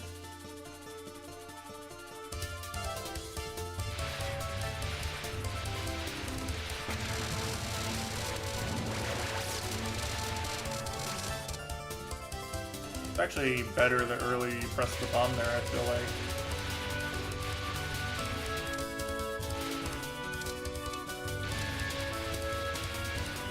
You actually get more shit for pressing bomb earlier. Some good.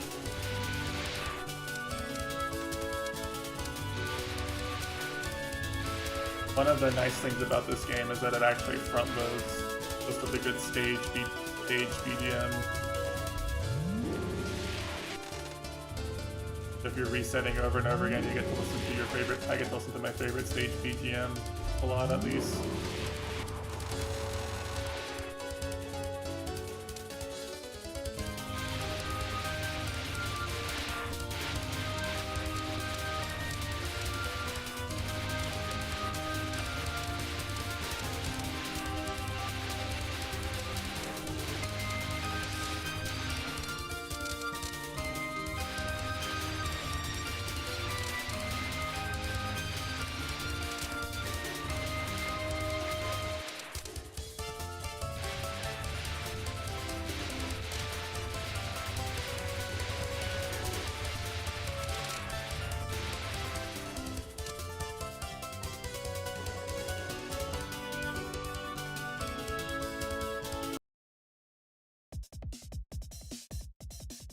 I definitely have invuln, right? No way, that's not invuln.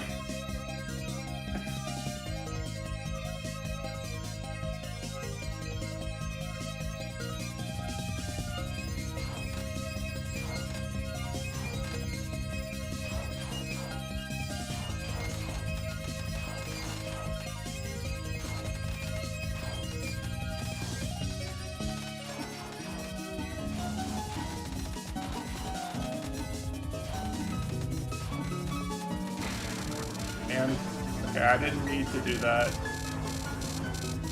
Knock that one up to a lack of practice, but I'd rather do that just to like get some runs on, like a run that's actually not missing before it's acceptable.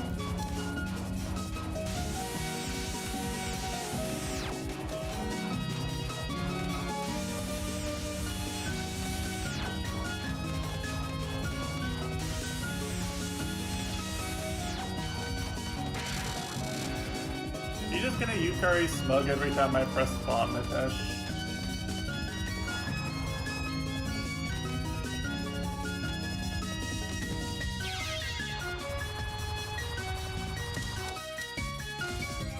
Myself there, that's fine. I guess.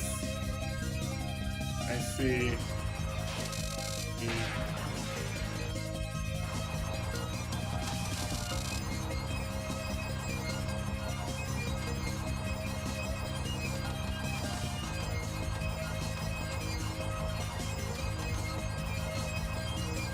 Now would be a good time to remind everybody that I've cleared more extra stages without bombing than Mitesh has cleared with bombing.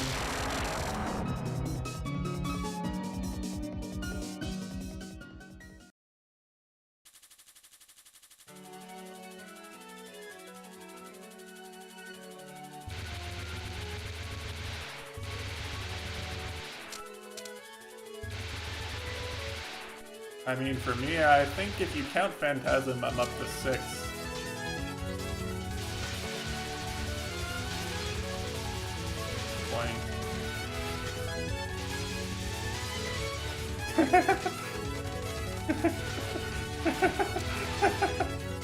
Damn it, that's actually funny though.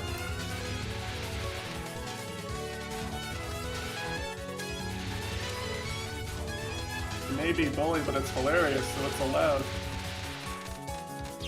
Damn it. You're gonna be laughing at Nitesh now. Fucking me up.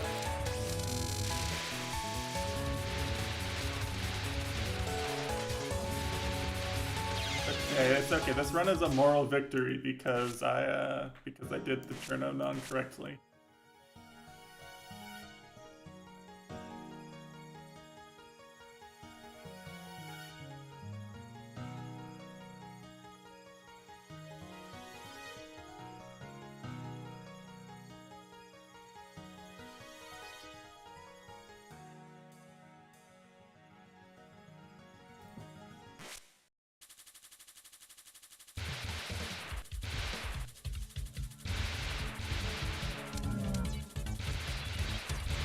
Maybe I should switch to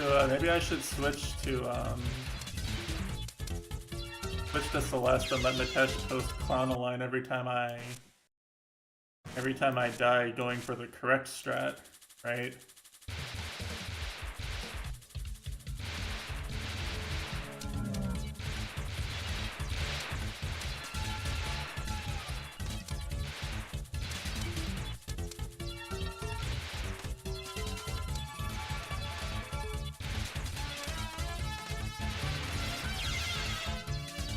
Something about Mitesh that makes people bully.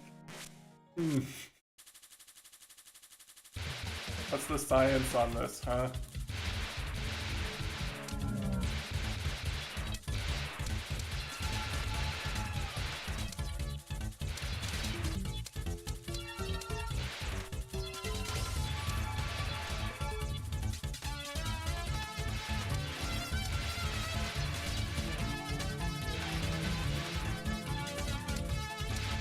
Mitesh did nothing wrong. Well, let's not go that far. Hold on, let's not go that far. That's true. That's true.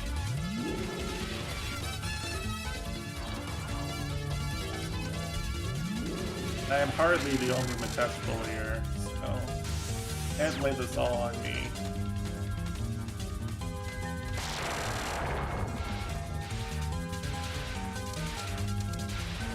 Matesh even bullies himself half the time. You have to think at some point that he just enjoys it, you know?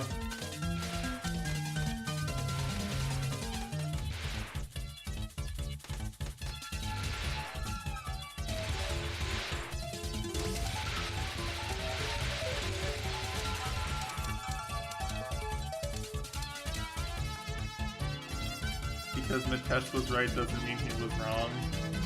I mean he wasn't wrong. I see.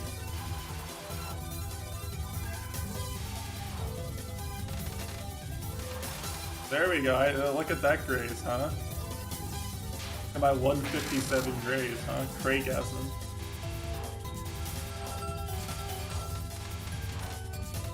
Bring me an expert here.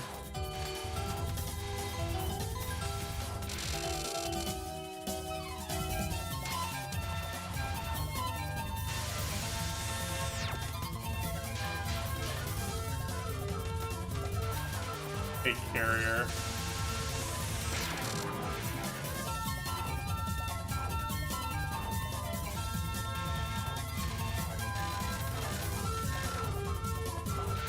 Alright, stop shooting early. I was gonna get a big cancel with that like 407 graze.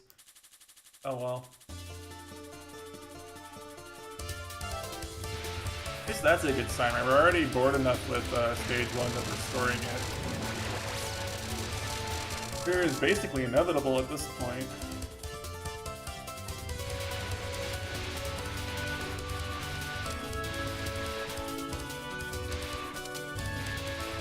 Is there anything else interesting to do in stage 1?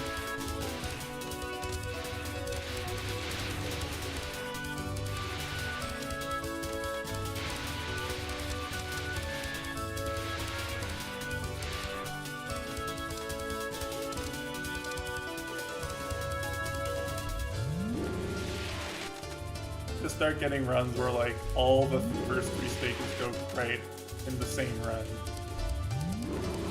0, 0, S6. Yeah, that's me. I can totally do it, guys, Copian. Definitely don't need 5 lives to clear stage 6, Copian.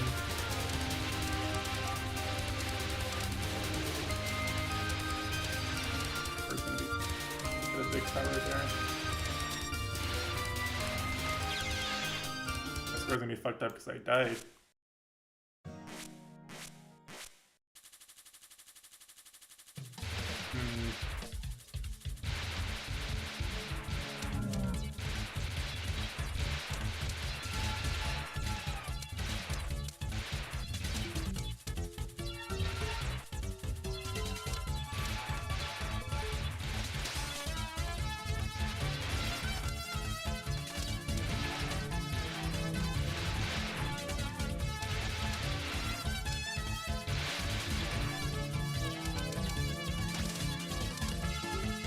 Big power from the berries there.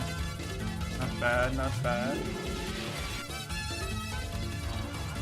To force myself to sit up properly. I actually kind of hurt my back yesterday sitting with bad posture. On an unrelated note, I ordered a better desk literally that afternoon, so next time I play this game, I'll hopefully be sitting in a more comfortable posture, not a gamer posture.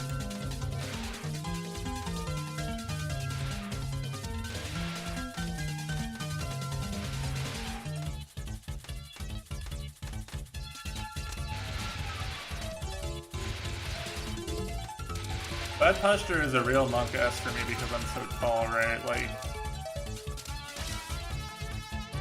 I got a nice, like, $300, $400 height adjustable desk.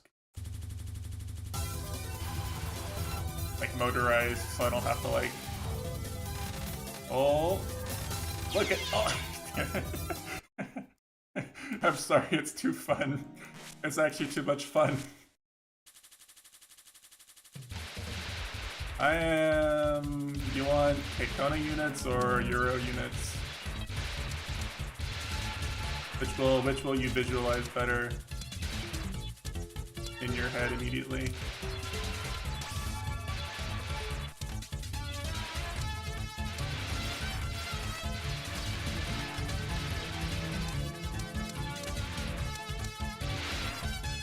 Well, I can convert, that's how I know it in both. Okay, well I am 6'4" or 193 centimeters.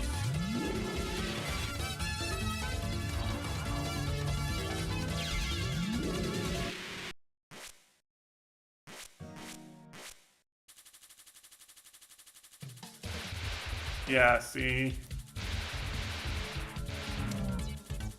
I'm joining the NBA. You know, it's actually funny because me and Kushi, like, I came up when we were watching an NBA game and I was like, he was like talking about being down on the court at a basketball game and seeing up close how tall these guys are. I was like, yeah, but not all of them are that tall. I like looked up the roster and it's like I'm within an inch or two of like 5 of the guys.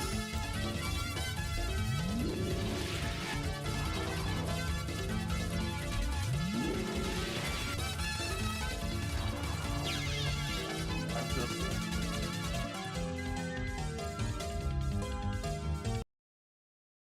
trying now, but yeah, I'm pretty tall. My dad's 6 foot, one of my sisters is like 5'11". One of my brothers is 6'3". Family's just tall, honestly. You know, my mom's like 5'9", 5'10". She's shorter than a lot of her children at this point. It's all genetics.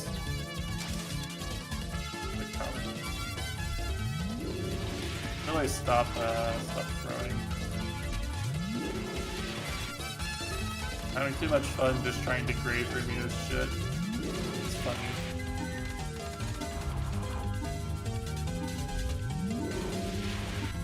Why is this game so much fun to graze?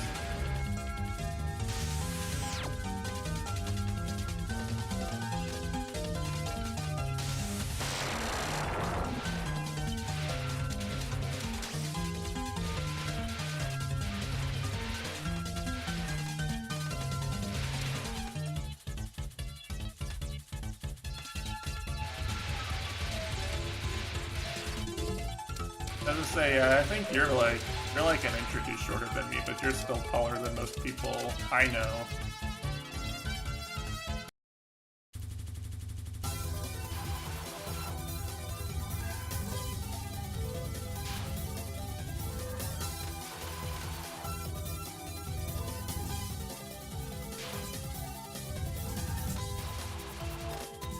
What's weird about it is that I don't see it as like a big deal, except that it makes a lot of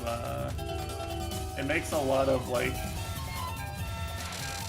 I have an extra long twin mattress, right? Like I have to sleep on a larger mattress than normal, or else my legs are uncomfortable when I sleep.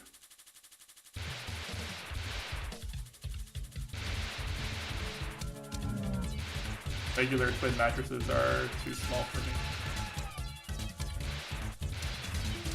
And things like the heights of desks and chairs are kind of tailored towards full, let's say, more average height.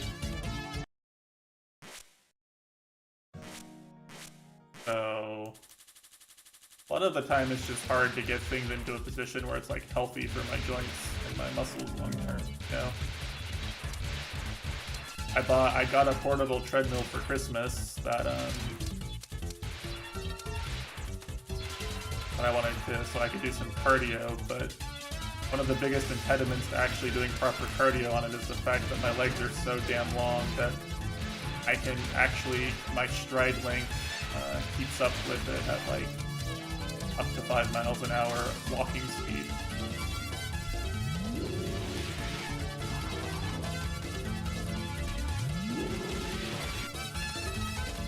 I can actually walk at 5 miles. I can do a brisk walk at 5 miles per hour.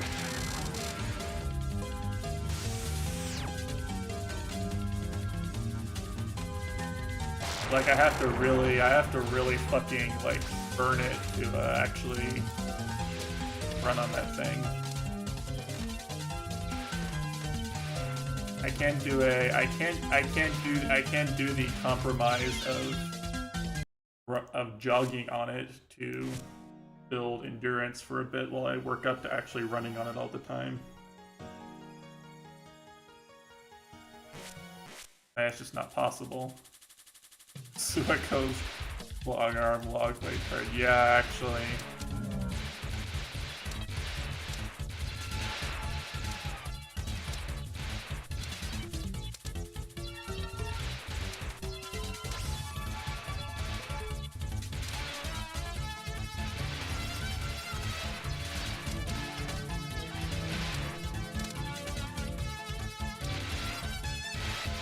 You know, it's like being able to identify with it for what it is without like having, I guess, I don't really have any securities or insecurities around it because I've just always been taller than everybody my age.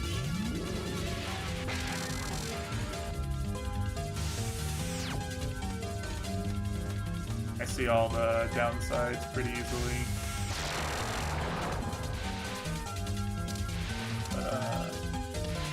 Some people just hear that I'm tall and get jealous for some reason. I mean, like, I guess, yeah, if you wanna, like, I don't know, go get surgery or something, I don't know. Looking down on people, yeah, I guess if you like looking down on people, you can do that, but it's like, looking down on people doesn't give me a feeling of superiority because, like, I look down on everybody. Like, you know, at my last job, the guy who mentored me was like 5'6", and he was like way smarter than me and taught me everything I knew. Like, I didn't look down on him like that. Like, shit, dude, you're smart. Teach me what you know.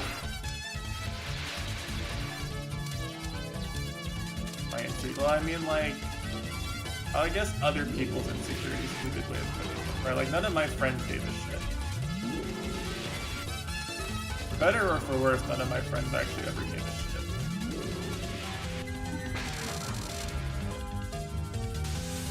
It's like, none of my friends were like, dude, I wish I was as tall as you. No one said that.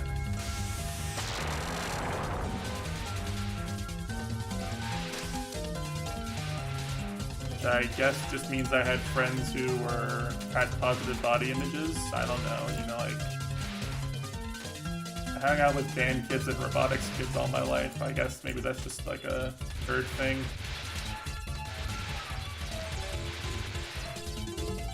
It's like it's never really been anything other than a wow, dude, you're tall. Yes, I'm tall. Yes, Giga Chad.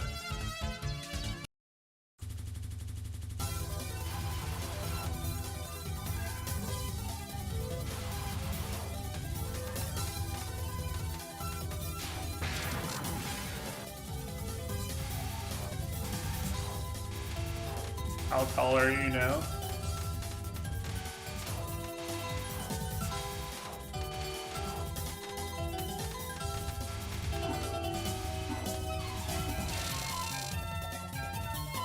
Yeah, you don't really, there's no point, there's no benefit to being taller than them unless you play an athletic sport where it gives you an advantage.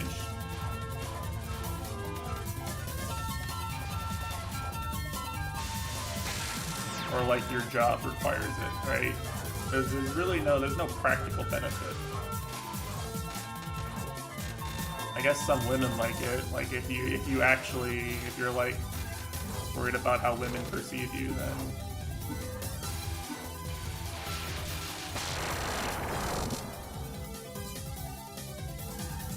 I guess that's a thing. I don't know. But like, you know, it doesn't... Or Aaron, yeah, like, there's some... I mean, yeah, like,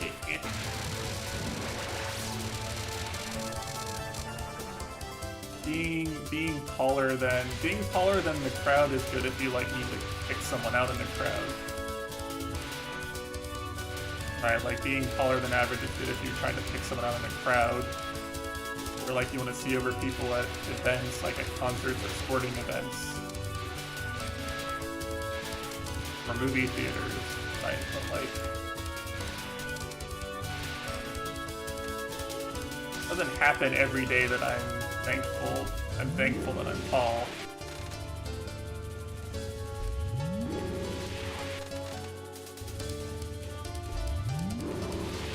Happens a disconcerting amount of time is realizing that like the person who used the height adjustable chair before me was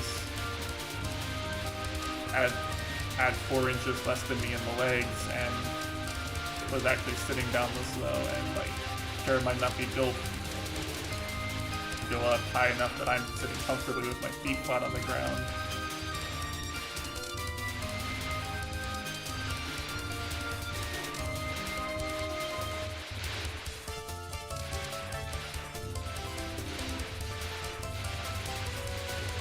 Or that in the case of a non-height adjustable desk, it might just be that if I sit where my legs are comfortable, that my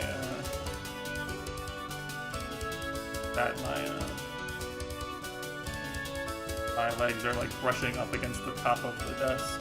Actually, I'm literally sitting like that right now as we speak.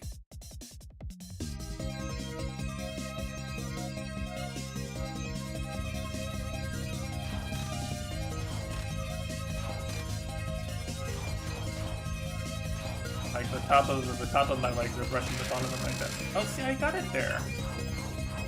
See, that's what's supposed to happen every time. I don't know why I didn't do that for like the first 2 hours of the stream. Really easy. Non is really, really easy if you just do that.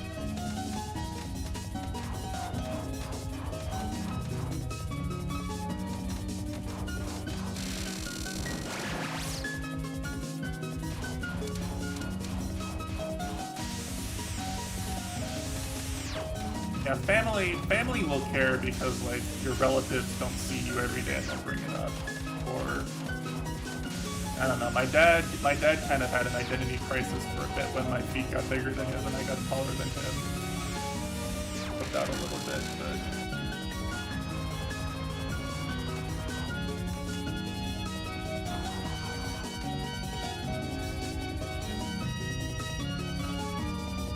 most of the time it's just an inconvenience.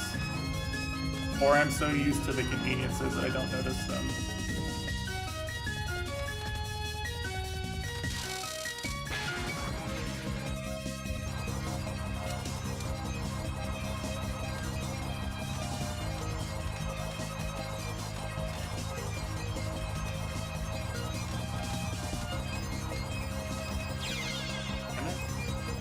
I get distracted. You know what's really funny? Explaining how a bit here. It's really funny that right as soon as Zune made it so that you can actually control where the boss goes, then he added the indicator to show you that the boss went where you made them go. In the game where the boss can just move around randomly, you actually have to look up at them and away from the bullets you're dodging. How fucked up is that?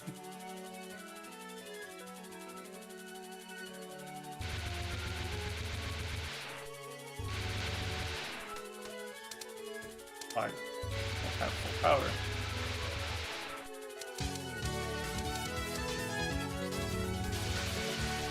Okay, we have to fix it. By all means aside though, it's need to remove the indicator. I gave it check. I'm focused. Play it out just so I can practice stage 3.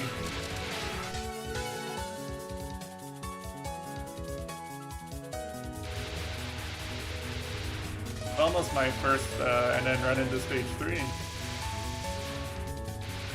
Rena didn't troll me. Oh, like, it barely hit me.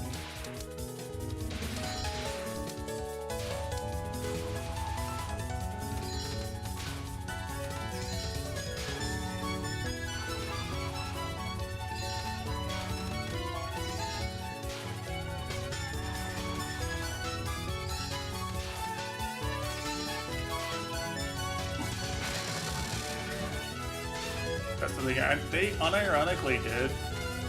But like even a game like even a game like PCB where it doesn't make a huge difference. Like it's just so much better, you know. So much it feels so much nicer. Being able to actually tell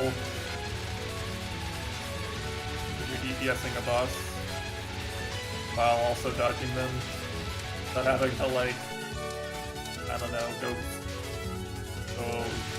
get your eyes all fucked up. Actually, that's the first time I've done that part.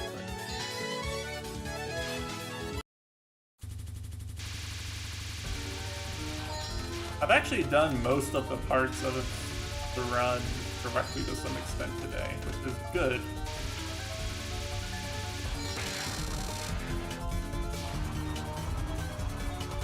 Like I've capped most of the spells I've seen at least once.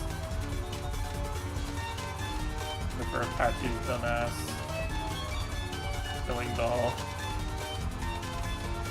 Capped a lot of the spells. I've done most of the stage parts correctly at least once. It's not in the same run.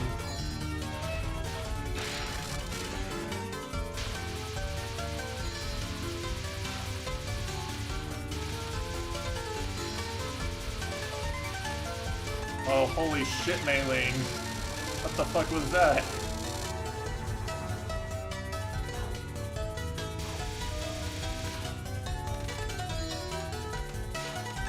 Of course she's staying as low down as she can go.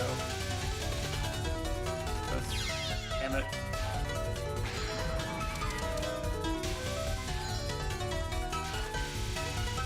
If your tea tastes bad.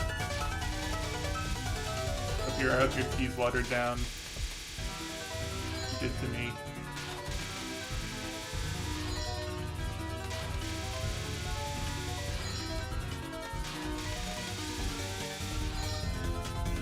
You...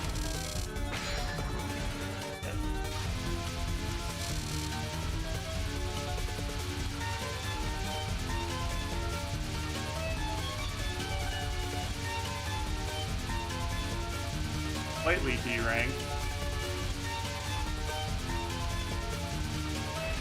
Pretty doable.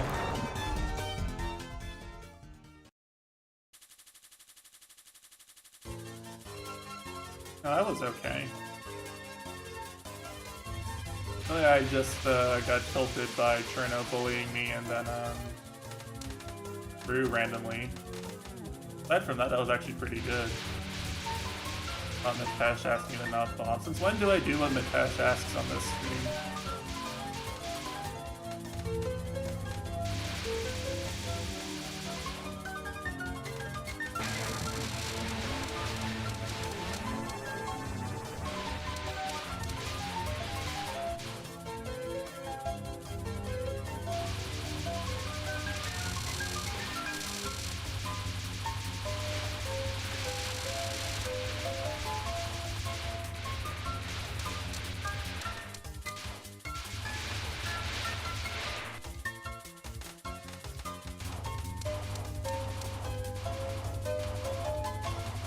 That was actually a relatively easy book pattern until it spawned like the 5th book on that site. It was actually okay for a bit.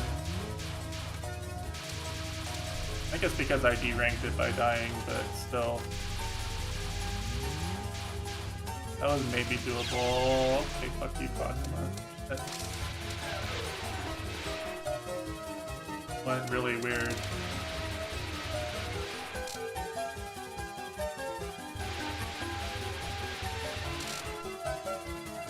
Try doing this right. I know that I know the route for this stage. I just didn't do it last time. Whatever.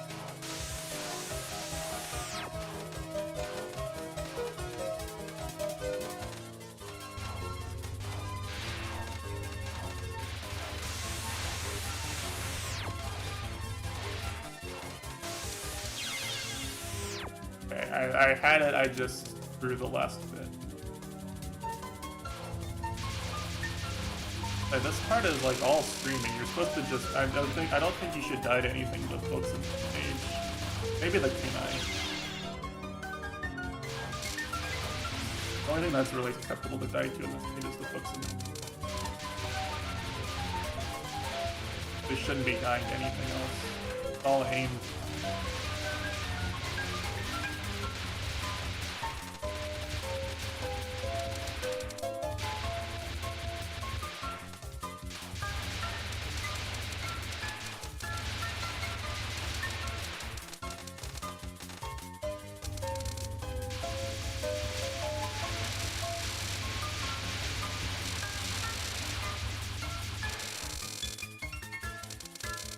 We'll give Patchy a try. I don't know what rank it's gonna put me at. If I die on this credit.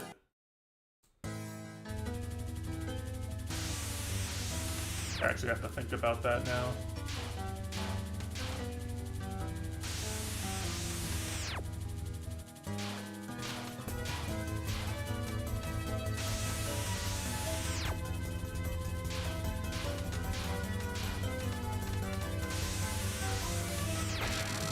There we go, that's exactly how it's supposed to.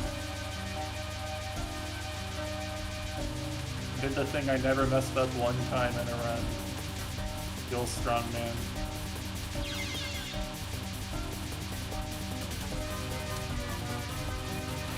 You have to do a lot more reading ahead than you would think on that card.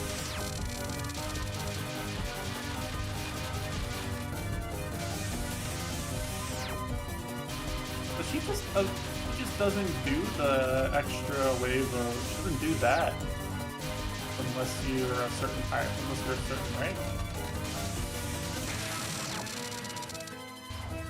I guess that's really weird. Huh. D-rank Silver Dragon. On. Here, I'll try to cap D-rank Megalith one time.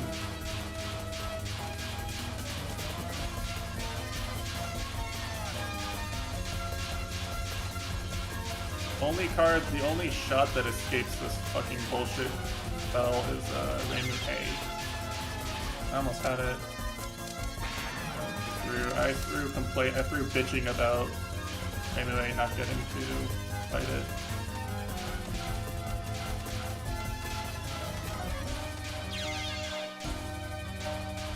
Nah, whatever. Continuing now for the practice, really.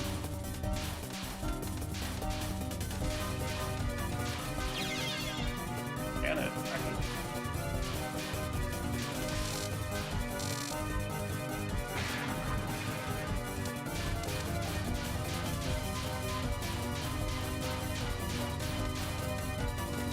Problem with doing things after continue to unlock things or practice that I just stopped giving a shit about my practice quality once I continue.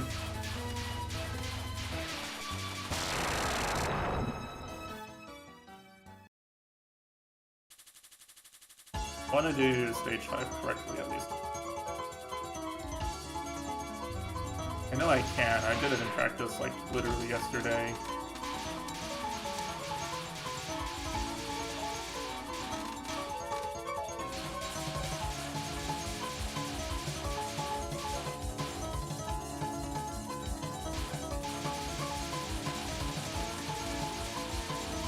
Actually look this time, okay. Here we go. Is that so hard?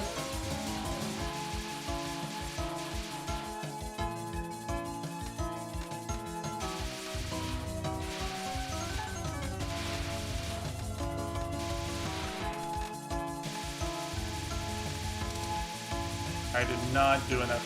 You know what?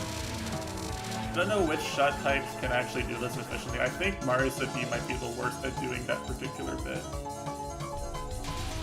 Not even joking. I think Marisa B might actually be the worst for that.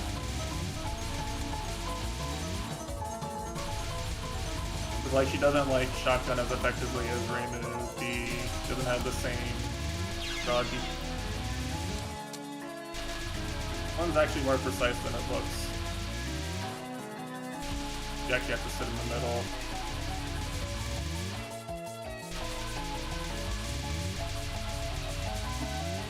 don't have much leeway with going off to the side, or else she can hit you.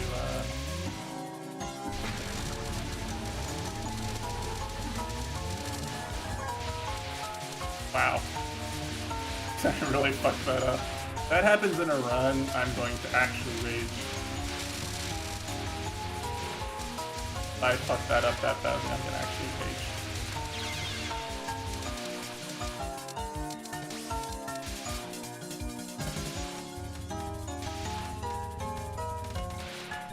Covered it. Okay, whatever. We'll do NATO one time. I don't rage. I rage internally. I cope and seethe internally.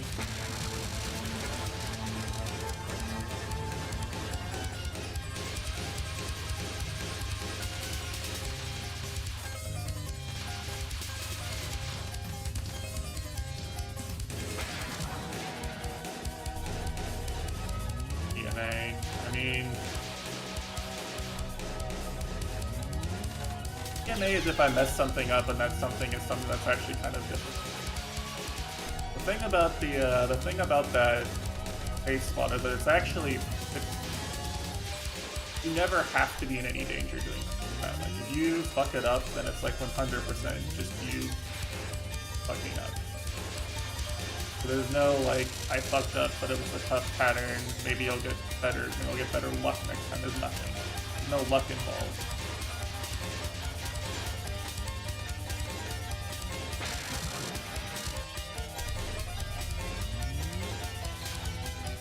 On that particular safe spot strat.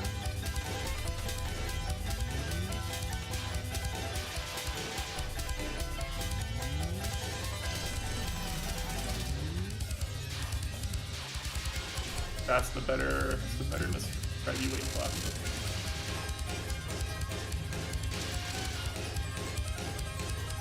It's funny that my Sakya actually kind of looks more practiced and polished than my Patchy, even though I spent way more time on one than the other.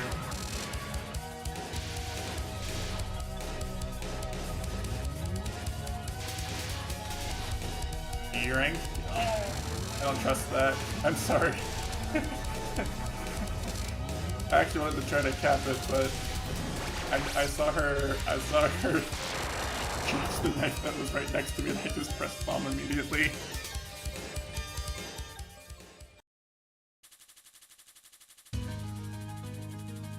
There's no way I trust that spell not to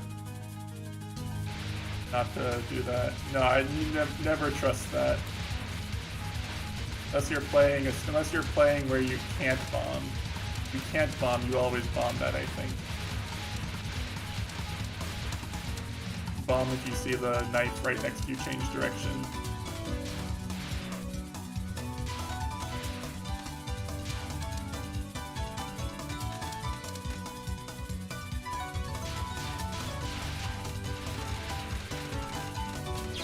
Shit.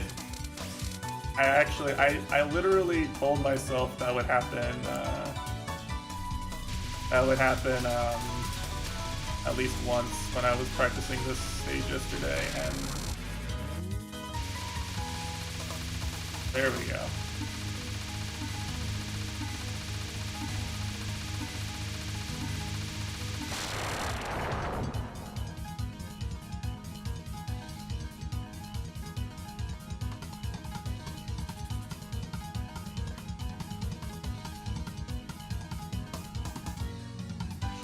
Yep. So, Force and CD.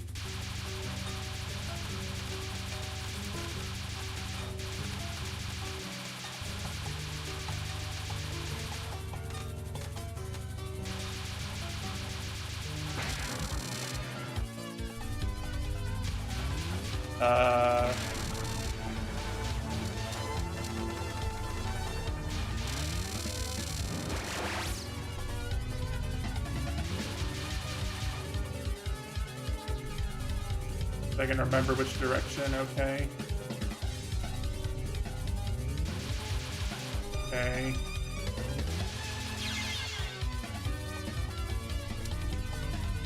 I was just brain lag, plain and simple.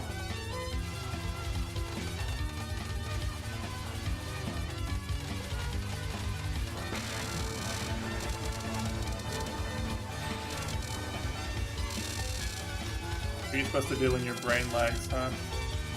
How are you supposed to go on? Evil characters tag. Oh, you may or I'll let you be the judge.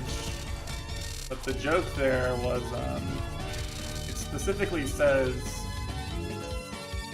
it says stream with player characters that are evil.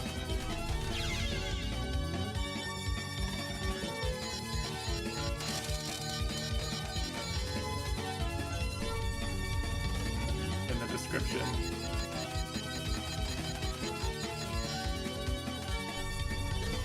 So I put it there because we're playing as a Brian Maiden who doesn't do her job and drinks sake, and a magician who steals from people. What could be more evil characters than that?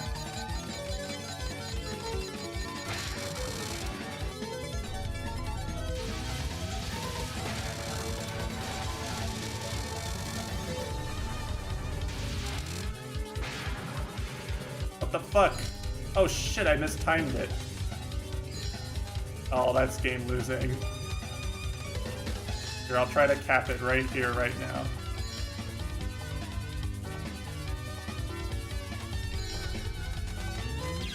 Damn it. Okay, well.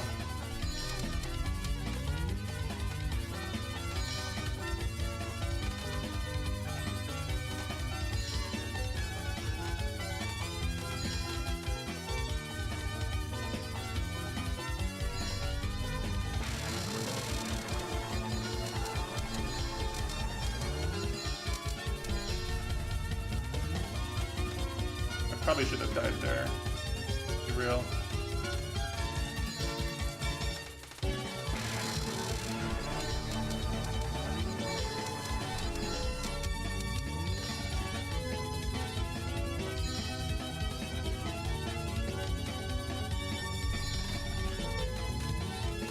He's liberating you from the corrupting influence of your spell.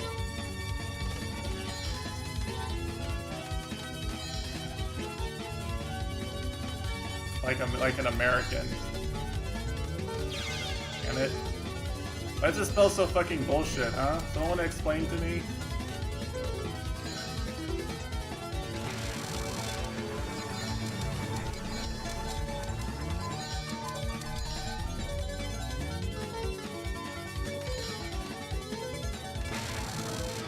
Fuck you, Remy.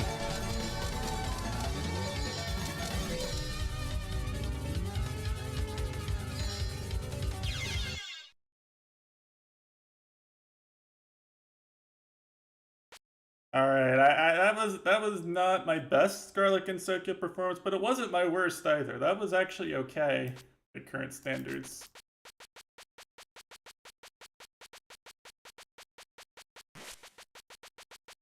She really memed me there at the end. But it's okay.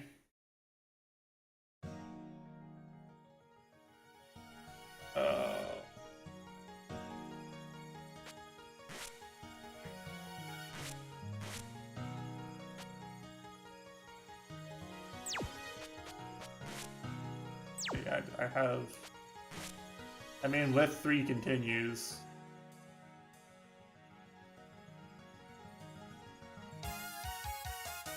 Actually, fun fact about that, let me rest my hands a bit. Fun fact about that percent is that, if you go into, if you're doing like, if you're using the practice patch and do part of the stage, right? Like finish. It'll give you like, it'll say like you finished 10 point something percent. So it's actually, I think what it's doing is it's actually like incrementing a percent counter every time it finishes a segment. Like it's calculating a percent counter, like actually assigning a value to everything that it throws at you. Which is a little funny.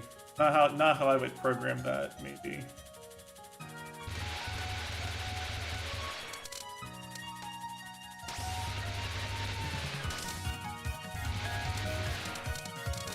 Actually a little easier with Marisa, huh? Faster. Used to doing this with Reimu. It's actually hard with Reimu. Marisa's so much faster.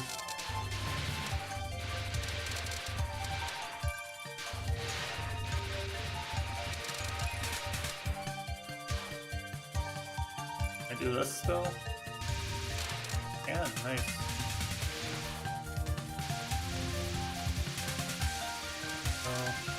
Frozen's favorite part of the game here. For Starbow Break.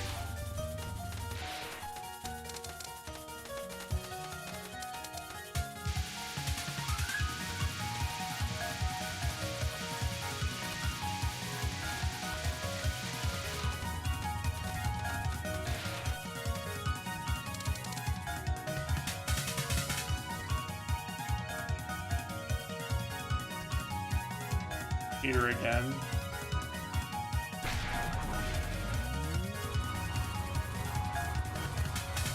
Well, anyone wanna guess as to my practice habits for extra, by the way? After seeing that, after seeing me just casually get here, it was nothing.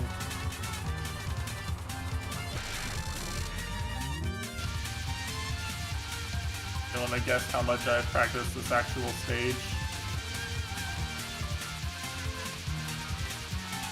Say this year.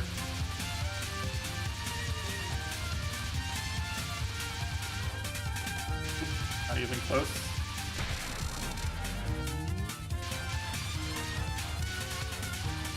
Doesn't even do me as much good as it does with Reimu.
Stage.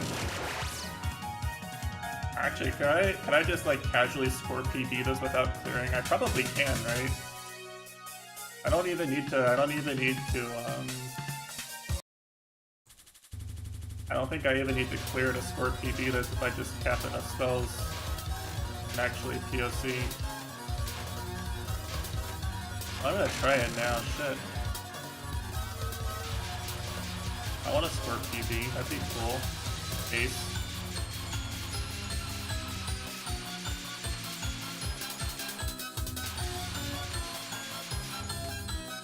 But she is not helping.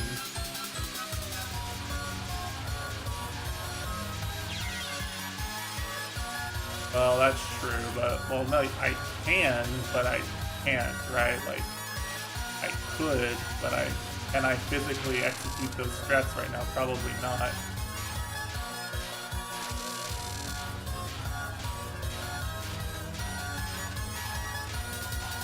Can I do the Silent Soleil Grace farm? Probably not, right?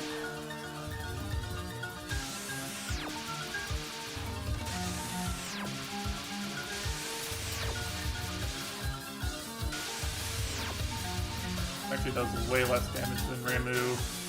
He does shotguns.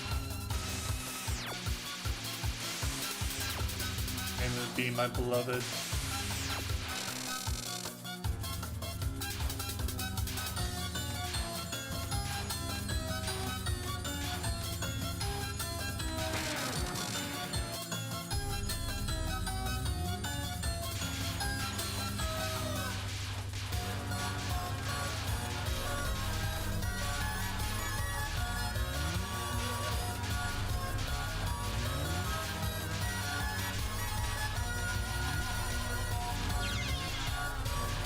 He getting distracted by where she went again.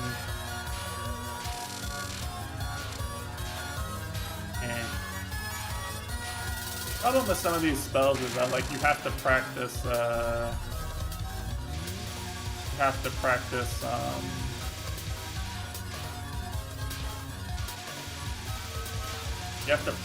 like watching the boss in your peripheral vision to really be good at it, right? Well, it's kind of a weird thing to feel like you have to practice, like literally watching the boss.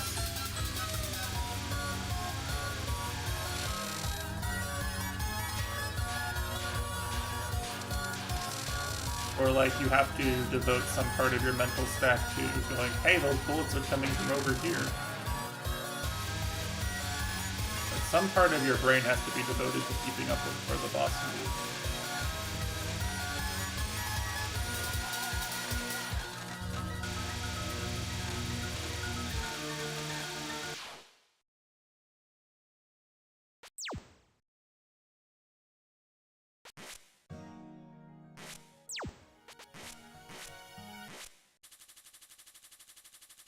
Oh, it's just not something I get used to having to practice playing either homing shots and or games where you can manipulate boss movement better, or the bosses just don't move around as much. It's like a thing that I only practice or think about when I'm playing EoSD.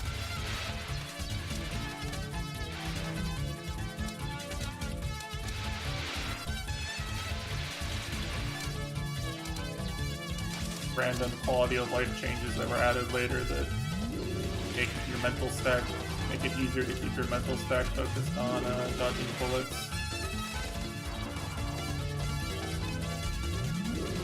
Rather than going to a certain place and also dodging bullets while getting to that place.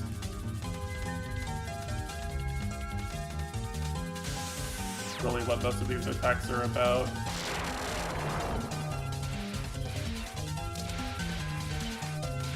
About trying to dodge bullets in the one random location the game decided you could actually damage the boss from today.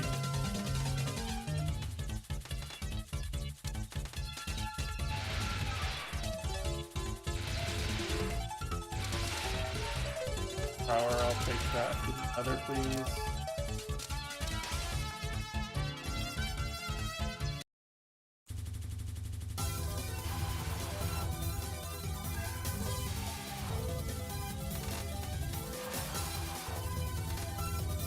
Raise that low enough.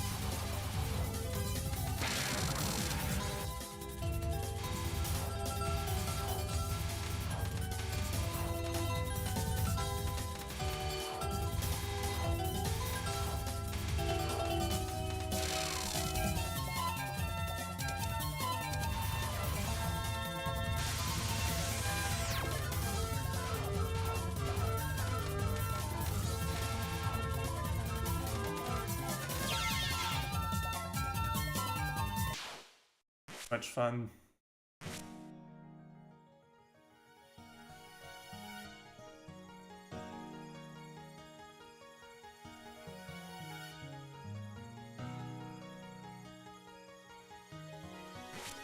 I'm not going to be able to stream trails today, by the way.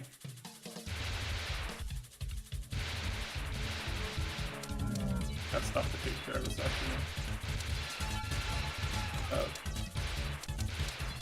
Have to wait until next week, sadly. That is like, this is one of the weeks where I actually do really want to play it, but this is the good part of the game. it's actually going down and I'm not like running through a town talking to every NPC in the game trying to remember which one is named who and where they live.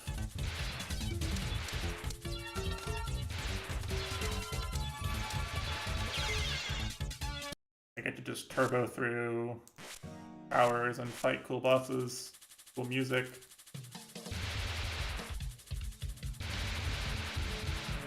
But it's fine. I'm sure, you know, playing Crosscode will scratch my RPG itch on Tuesday anyway, am I right? I don't even need trails when I have RPGs with Crosscode. Like,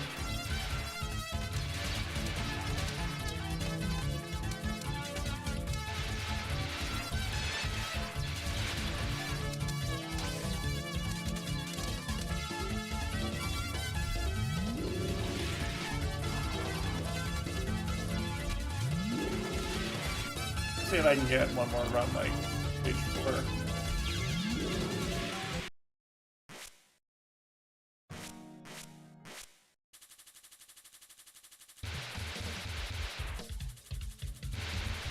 I don't know, maybe the ending's really good. It has extremely positive reviews on Steam. Like, to the point where I feel like they are actually building up to something really cool because, like,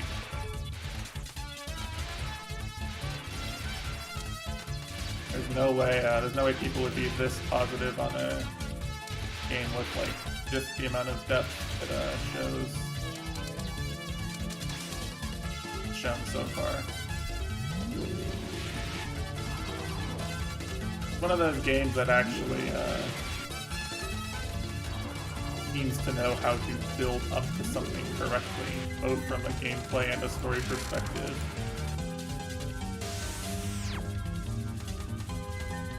Means that as long as whatever it's building up to is cool, it's probably a really nice feeling getting to see the end and see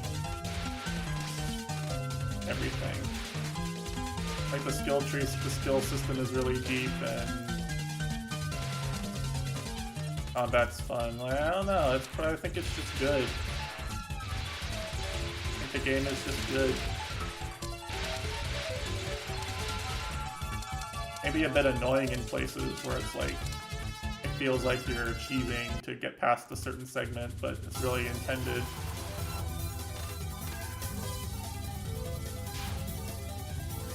Like, not perfect, but like, still pretty good. Well above the average, like, Steam indie RPG experience.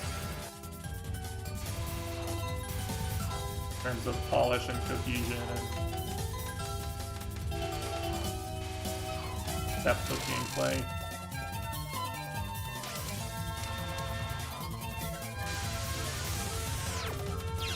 I couldn't see her.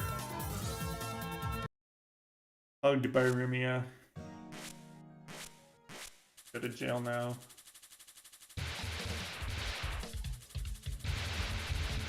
I'll goodbye, Rumia, and they find Trails SC on my PC. It's just a one-way ticket, I'm afraid.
I get like one run past Cherno again. Like randomly throwing.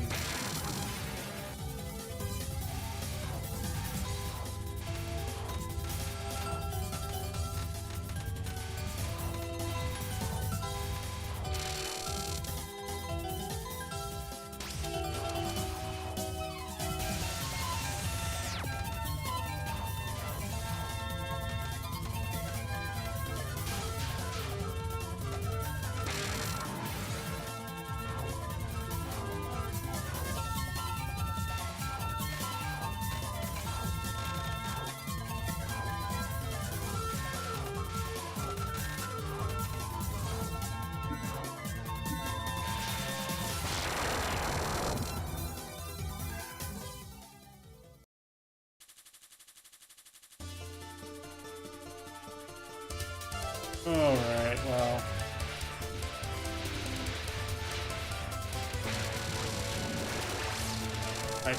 My favorite words. Pretty obvious already where I need to practice.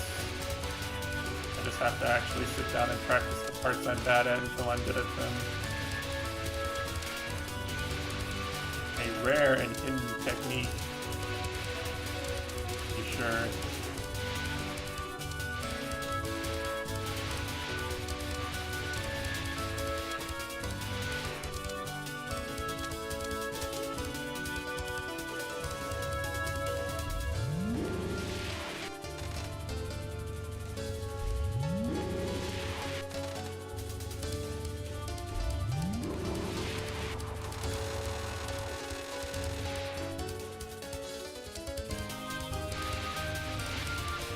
Maybe I should learn to do the spin on EoSD too, so that stage 2 can also be fun and exciting, and I can reset on stage 2 a ton. Wow. Wouldn't that be cool?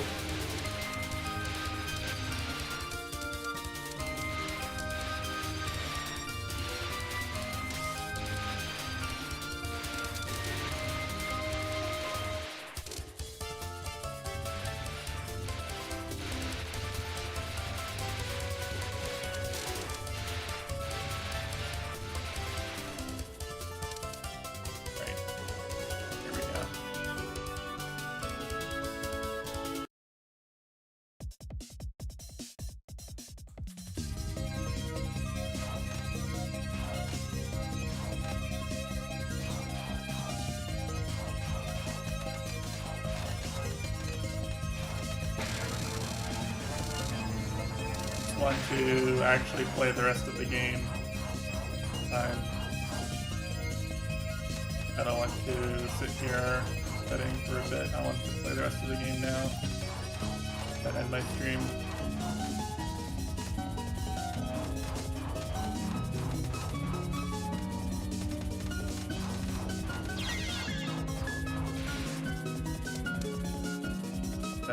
Wait, so you're actually like at the same part I was, basically, aren't you?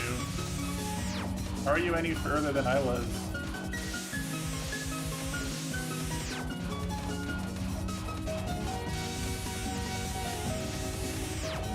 Like about my level in playtime.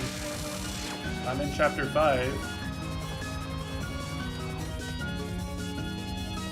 You gave up on the part that I'm about to do. What I should get from this. The part I'm about to do was so bad it made you give up.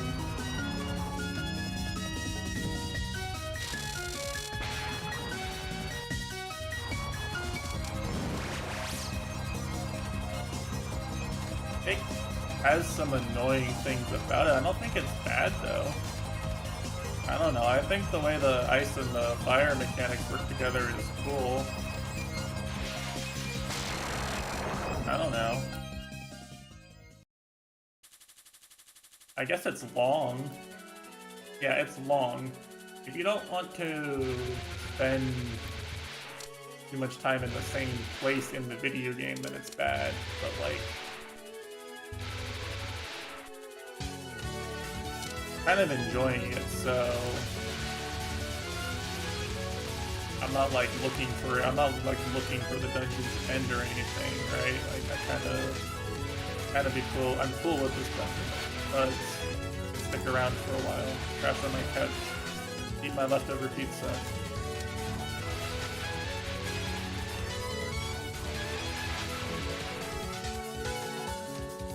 Of course I'm doing this right now that I've died once randomly to Cherno. By the way, I just want to point that out. Why am I suddenly doing stage 3 okay now? Okay, well, never mind, I suck. But why was I mostly doing stage 3 okay except for the part where I sucked? Why was it better?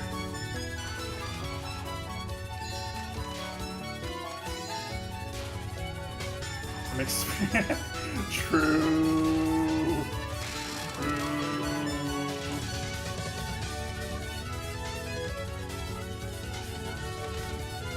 Mitesh doesn't quit though, or Mitesh puts them on indefinite hiatus.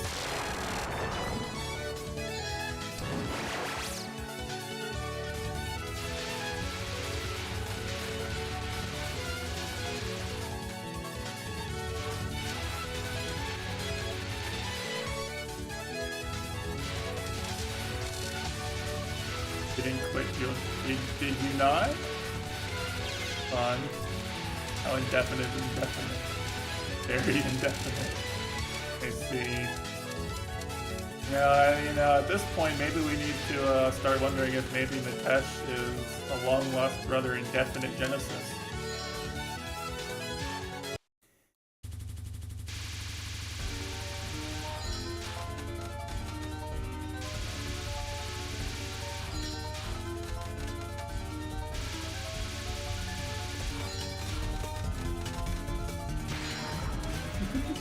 Wants to cut.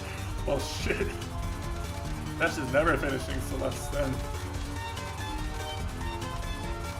Did you guys actually? Somebody on our Hunter x Hunter did the math. Right? They calculated that Karateka's been an Emperor time in so many real life hours that he's like 1,000 years old now and he's like mega fucked. The manga went unhated when he was an Emperor time. I laughed out loud, then I cried a little bit. Like a 10 out of 10 shitpost. Yeah, like, you can start getting really ridiculous.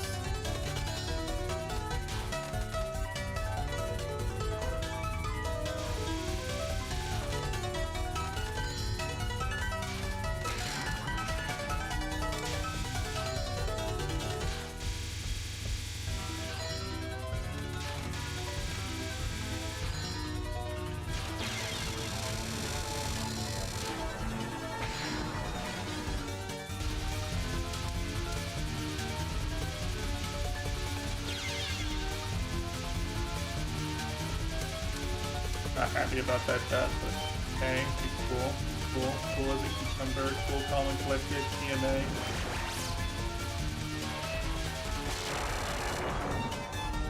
The hiatus kids. Yeah, it's like it's a new generation, right? Children who were conceived during the current Hunter x Hunter hiatus. Really makes you think.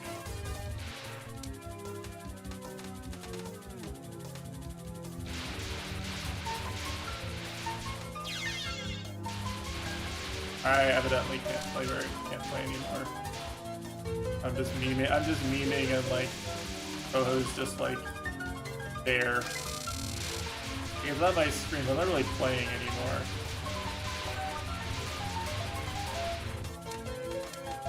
It could be anything on the screen right now and it would make a difference to me. Brain is done. Brain has decided we're done dodging bullets for the day.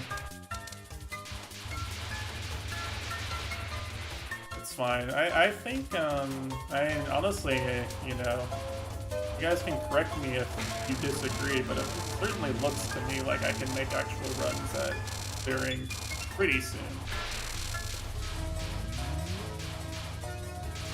Like, it doesn't seem that far off, right?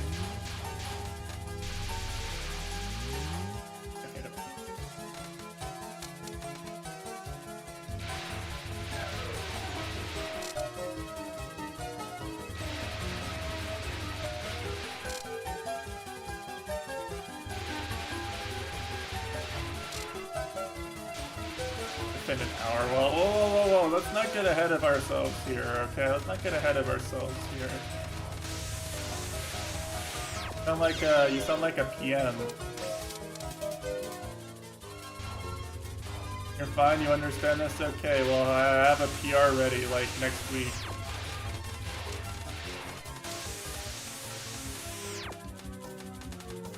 Yeah, I actually did this part correctly, at least. 2 hours, wow. I have a hard bargain just like a PM too, honestly.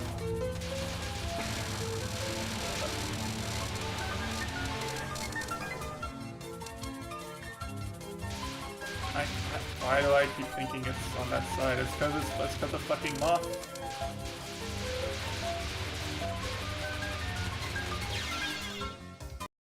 I actually pressed up there, but I pressed it too fast.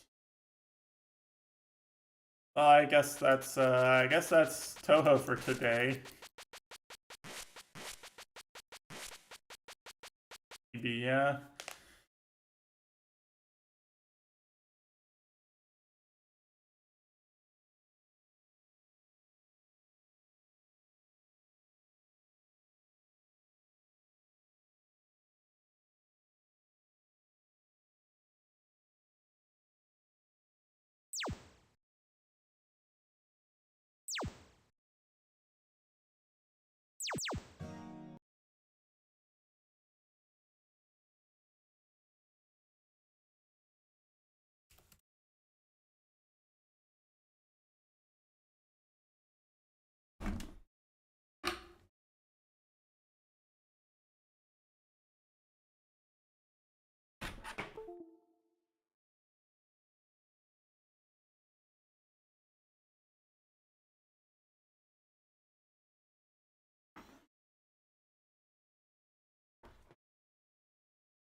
Vitesh is already running. Vitesh is already noped out.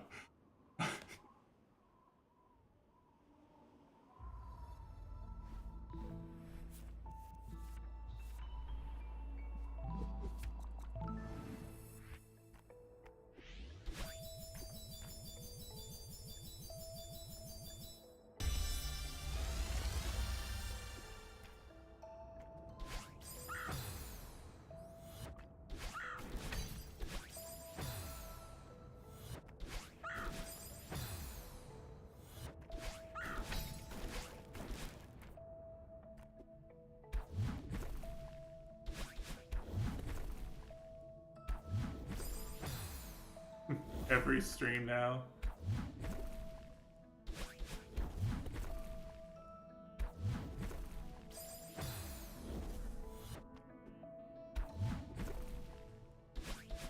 Oh, I see what you're saying. Yeah, I mean, it's kind of an easy level.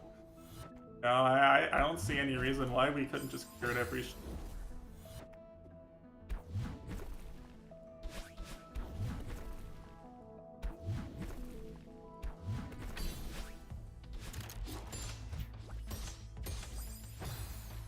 I hate this. I hate that it's only this screen that I actually hate on this level. I actually like the last screen like way more than this. Every time I play this screen, I want to turn the game off.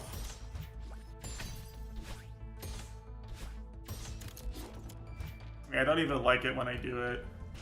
I just hate core blocks so much.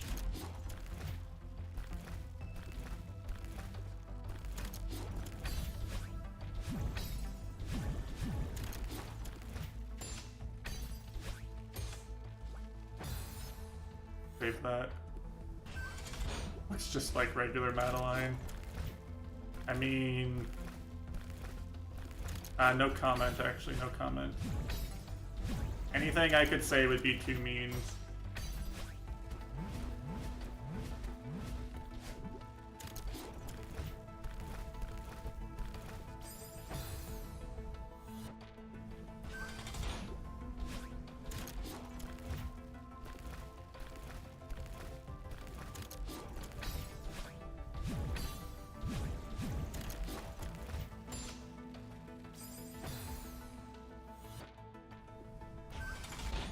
The only problem I actually have with this screen is one part, these bounce blocks. You have to hit them really precisely the way I'm doing it.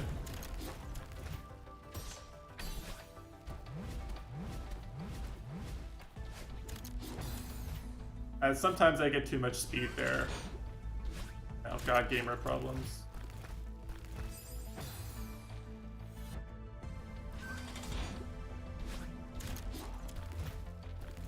Yeah, it's actually not that hard to get the hyper off of that.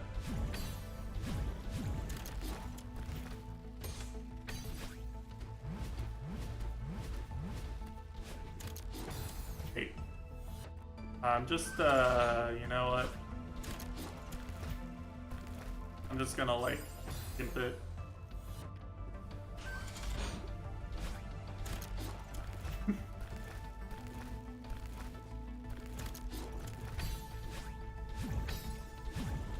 Yeah, it sounds easy, doesn't it? I think the timing of when you jump is more important, honestly.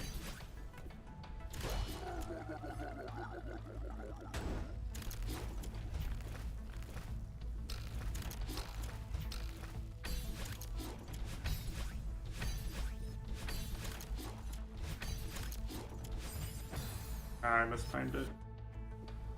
The part I usually don't mess up on.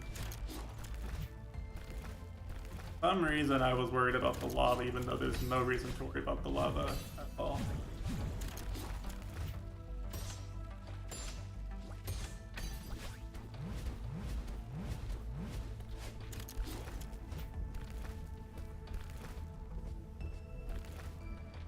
Oh, I didn't have a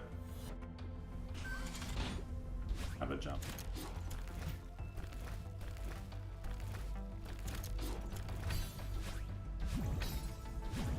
The only thing stopping me from actually getting good at this screen is at this level is that I just don't like it.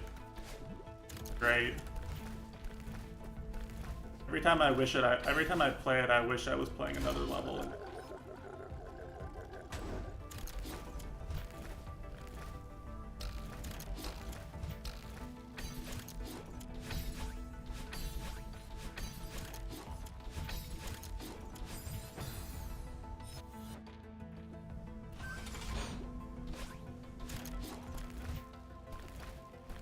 But I also would have really been upset with myself if I hadn't pushed through and done it at least once. So, you know, there is that. There's no reason not to do it at least once. It's like the doing it over and over again for consistency part that really sucks. Like, I've earned the right not to play this level anymore.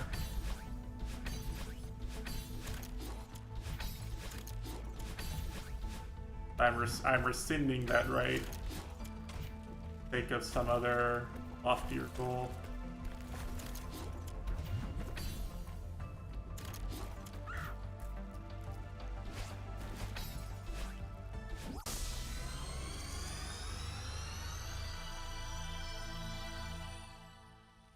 Yeah, 5 minutes. 5 minutes is about what I do for D-Rust Seasides usually. I'm not like actively playing a bunch. About what I do.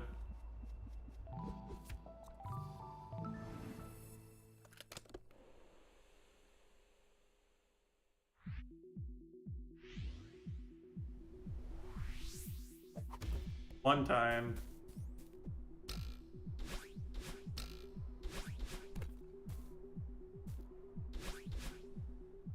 I have not actually secret practice 7B, for the record. I'm prepared to testify before Congress under oath that I have not secretly practiced 7B in order to snipe the achievement.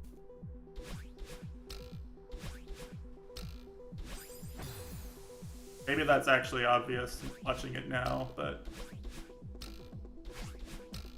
in case anyone was actually thought that, it has not happened. Definitely not throwing to make you guys think that I'm not secret practicing.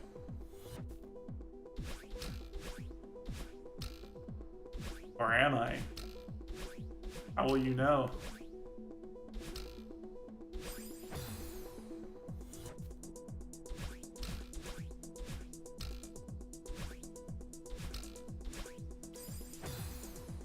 Oh, yeah, you will know, alright.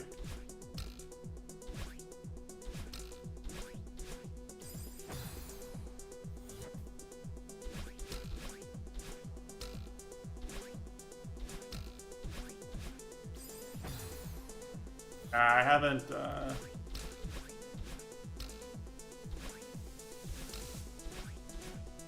I really haven't de-rusted this page in, like, forever. I might have played some of the checkpoints to remind myself how easy the parts people were dying to were. Like, as just a, like, quick check. I'm not crazy. I'm not fucking crazy, right? This screen's actually double. Have to not do stupid shit. Besides that, I really haven't done, like, full level run through very much. General, let alone recently.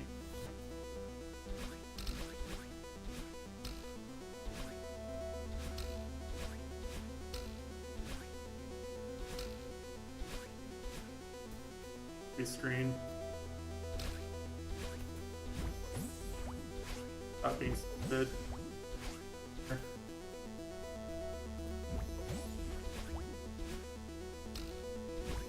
Which actually will most often manifest itself as me just getting randomly mind blocked a certain screen. Is usually what happens when I haven't practiced.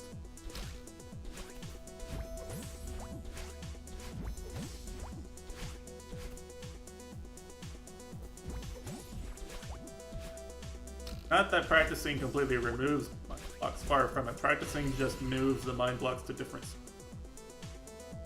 Right? Oh.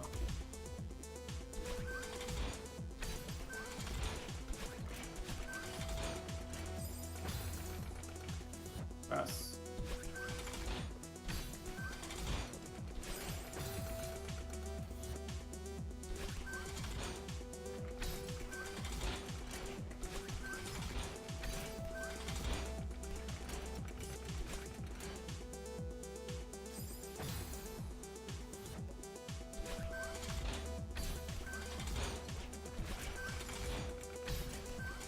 I did say I would do, like, I did promise I would do a certain amount of Celeste content.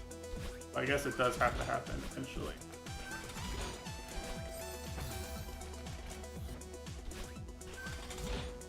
I spent the last 3 weeks basically doing nothing but playing Toho in my off-stream gaming time.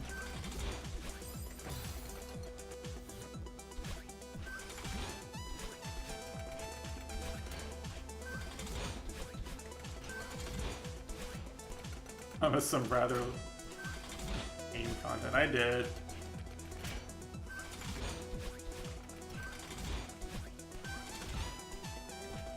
Mostly that's because I don't know if I can just deliver better content on demand, like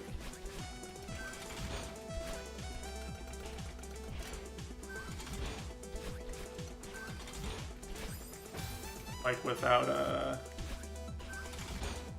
really going crazy and letting it take over my life again.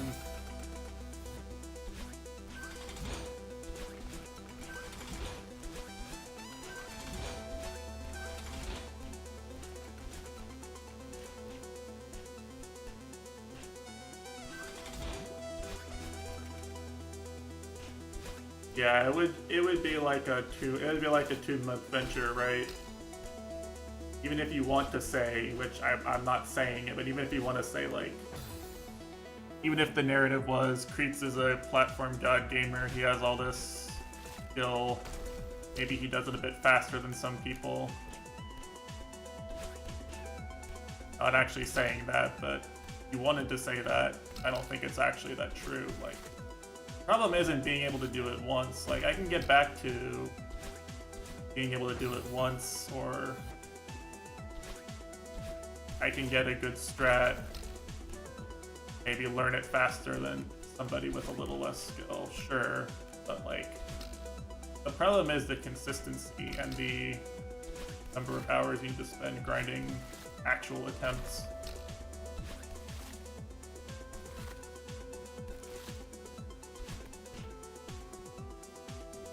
The other way isn't slightly better, but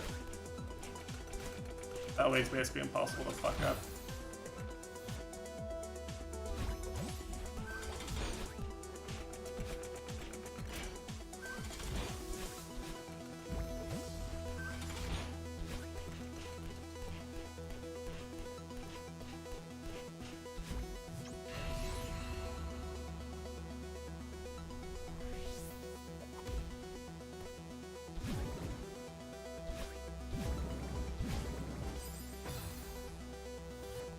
Don't jump out of that one.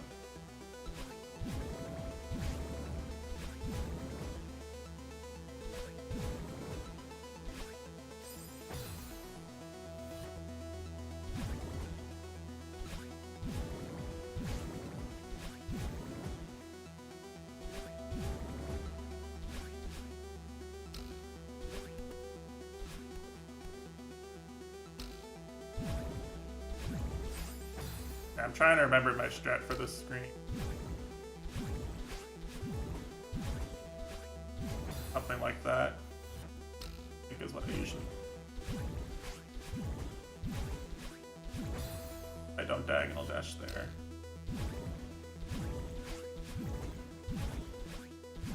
That's basically right.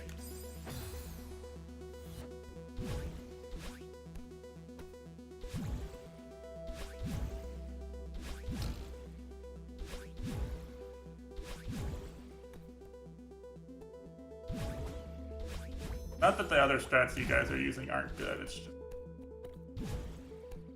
I know I've said this before, but I do genuinely prefer faster strats because...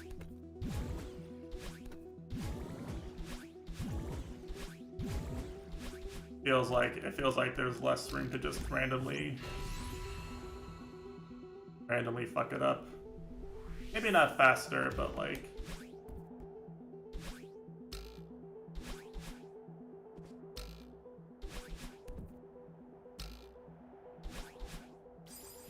Could have just grabbed there.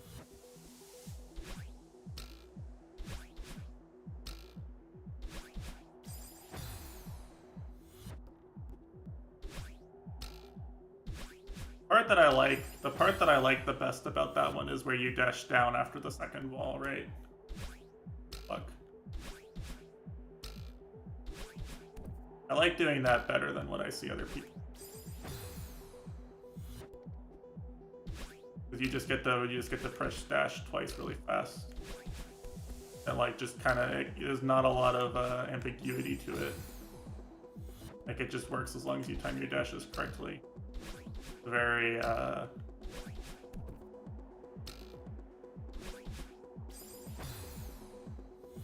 well, that's totally fair. You can see it wasn't exactly a problem for me.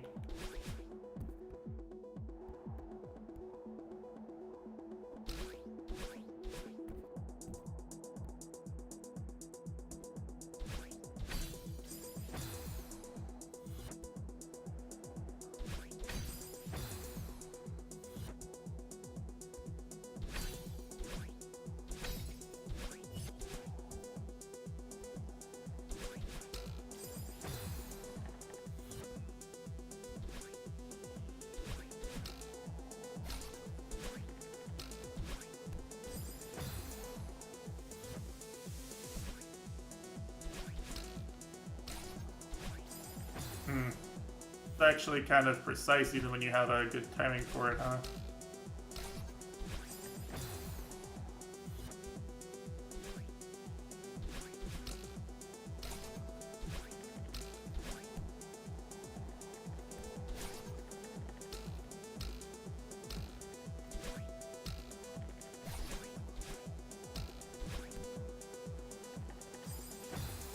How did I climb down there? I didn't need to do that.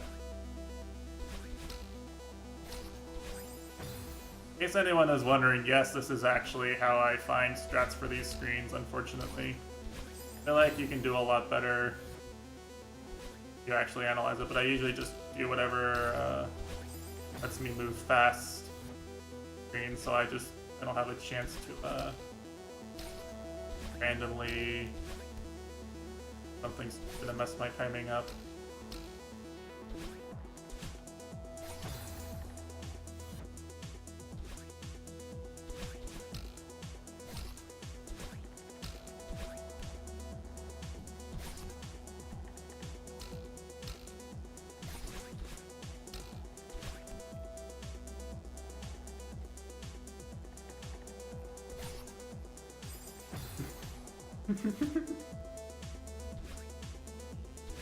About the funniest way you can possibly do that, maybe.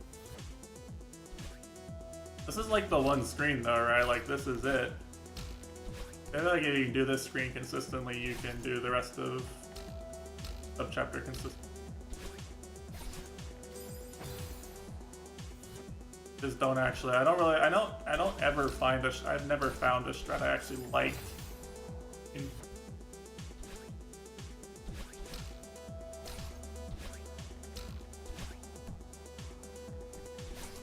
I haven't found a strat that made the screen feel like I was in control.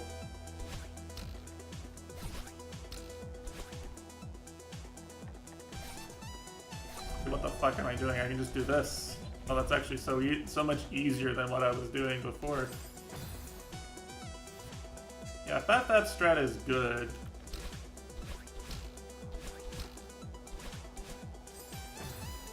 I wanna be clear. I think that strat is good. Just I prioritize strats that make me feel good about the strat, I guess, right?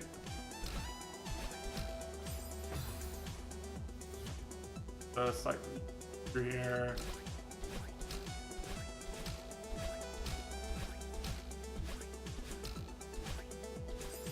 I think you have to go faster on that one. I wanna go.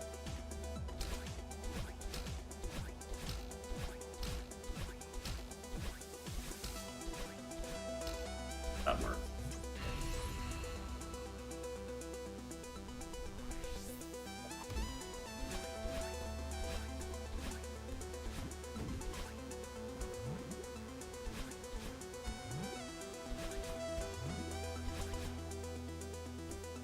I don't really like this screen.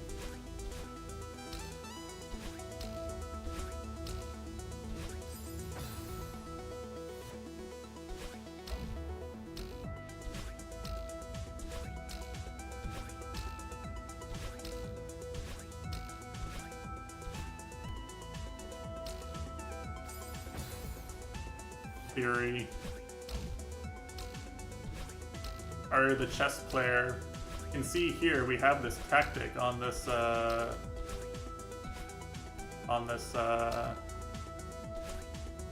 screen, and the rest is all theory. I threw for that joke. I hope you guys thought it was worth it.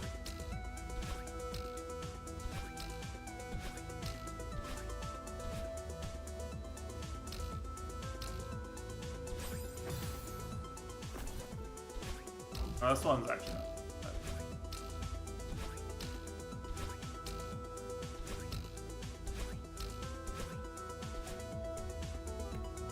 What the fuck? Yeah, exactly.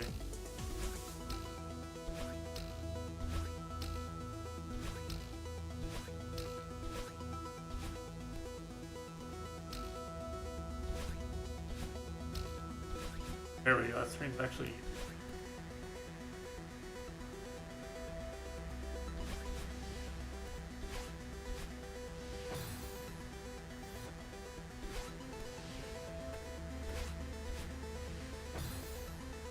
Yeah.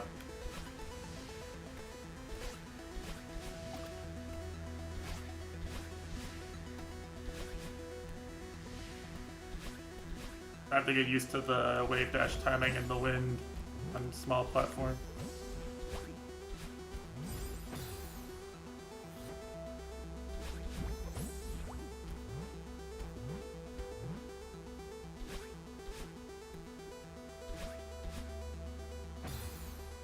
I do love Moth.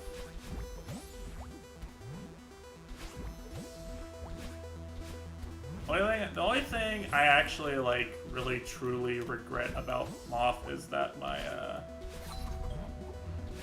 my stage 4 replay got corrupted. Right? I don't get to show that like when I was tilted and on clear pace for like the 89th time or whatever, that I actually just pulled out a God mode stage 4 and capped PWG. I capped Perfect Wing God. Right, I don't get to show that off. All you have to see is the math showing that I didn't lose enough lives.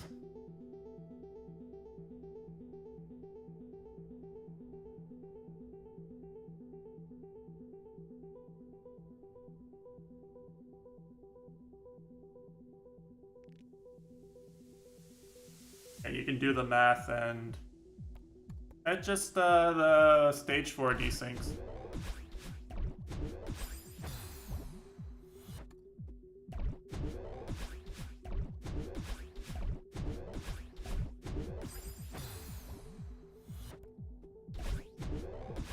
Like it makes it to Momiji actually. And it just runs into bullets repeatedly until it dies. Stage 5 and 6 like have the correct score and they have the correct resources and they sync up perfectly. It's just stage 4, which is not like, all things considered, right? Want people to see your stage 6, obviously, like that's the part that counts, but like in Moth, showing people that you did good in stage 4 is like the hey, look at me, I'm actually skilled at dodging bullets part.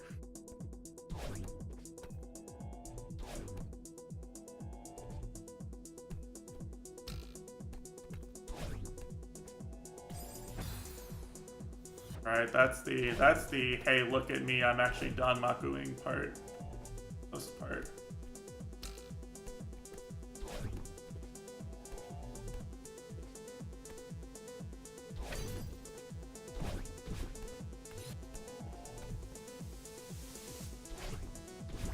Yes, I maintain that the strat is that easy, by the way. It is exactly as easy as that.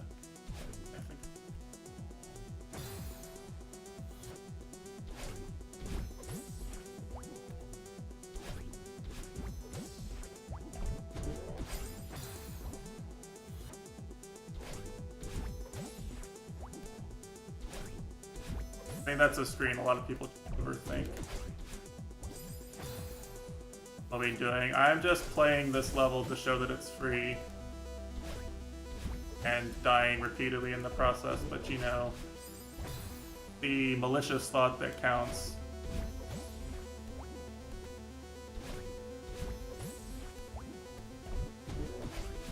Yeah, I got done playing Touhou and wanted to mess around for a bit more.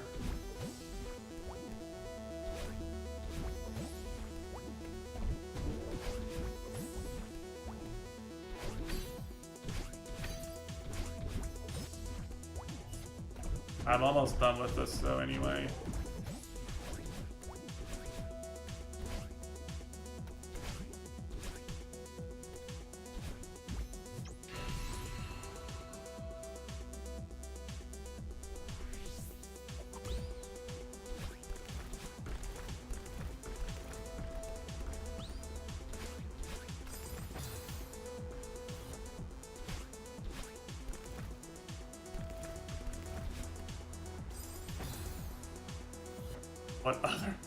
What do you mean that aren't Monka Broom, huh?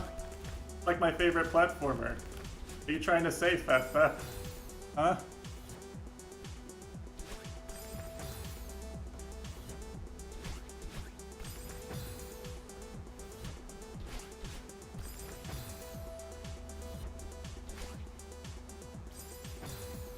Saying that game is, it's really hard, but it's so much fun. That's the thing. Like it's way more fun than 99% of other platforming played. I never get tired of it. Like I always come back to them like, damn, this game is just fun. Like it's been 10 years and I'm like still just like, I'm not sure any other game feels as good to just move around in and like try to prove in for me. Let me think about it here. I mean, depends on what kind of platform you're looking for, really, what I would say. Like, if you want a platform that's explicitly challenging and combat heavy, Wings of V is actually unironically very good, though it's also very hard. Want a platformer that's more like this, where it's like you're going to maybe explore a little bit more, and there's kind of a fair checkpoint system. It's more, I guess, you've got a nicer difficulty curve. It's not just hard all the time. I would say the two platformers I would pick are Shovel Knight and The Messenger. Be good ones to check out.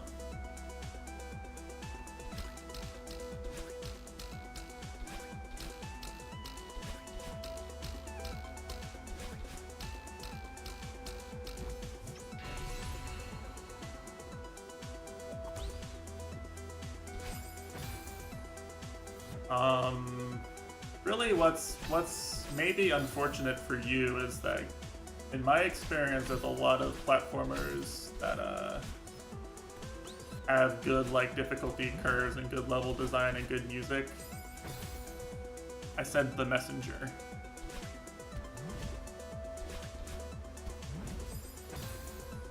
There's a lot of platformers that have a lot of the good things and less of deep movement mechanics that you can lose hundreds of hours into, like Celeste or Dust Force. Rare to find a game that has both. Nice.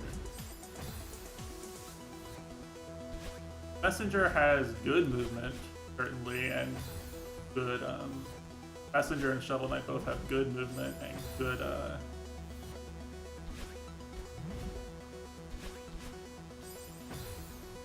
good difficulty curves. They're good at teaching you how to play them correctly. But like, if you're looking for something that's like, I don't know, if you're looking for something that's going to teach you to play the same way Celeste does, if you find it, let me know, because I want to play it. Right? I'm not sure. I don't think I've found anything that's quite as good.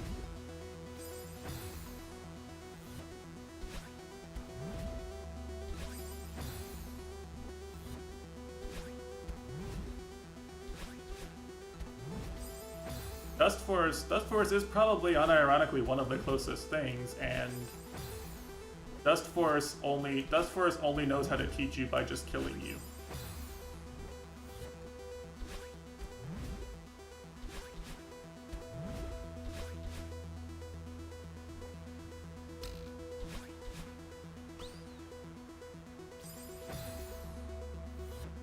Like, Dust Force will do these things where, like, in the hub world, like one thing you wouldn't have seen from watching me stream is that the hub world is like, you require some advanced techniques to get to the level door.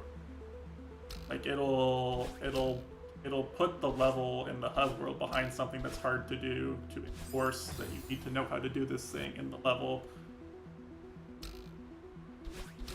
It'll let you play around with stuff like that. Like if you just go, hey, I think I can do this, and then you do it in the hub world, and all of a sudden you can do it in the level you just unlocked, right? And then the game has a nice replay system.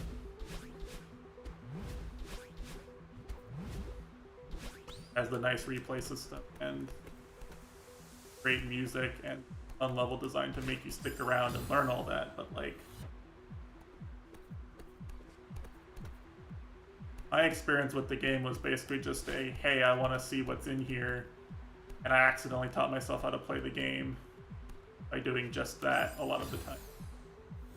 50 games like they're not going to be as good though. This is like a top 0.1% of good games in terms of level design and mechanics. Teaching. Everything you compare to it is going to seem worse by comparison. Stardew Valley. See, that's just cute games. Cute games with art styles that make you feel good about yourself. Which, fair, if that's what you want.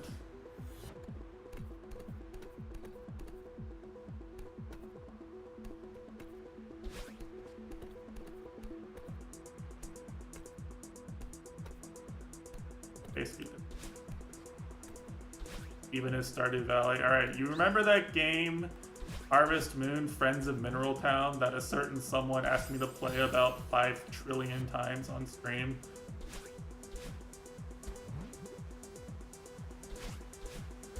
You familiar with that game?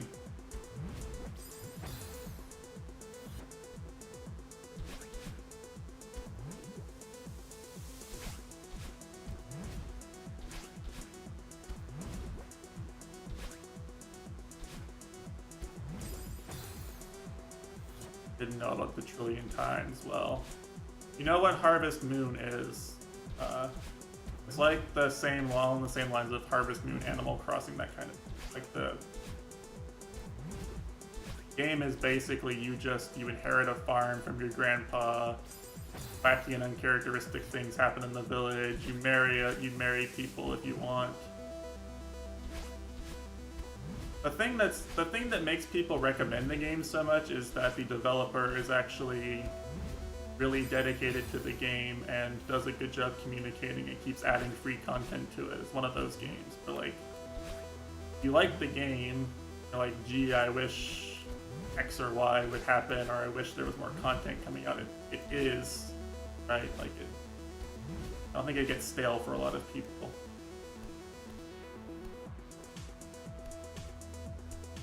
Stuff like that, right? What was that? That was like 5th try. That's not bad for randomly doing Flag 9.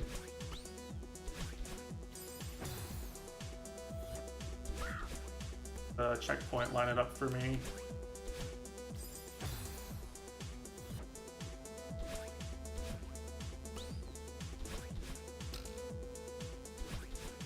So it's like, because it's a game that's like, it's not a game for me, not a Creed game. Right?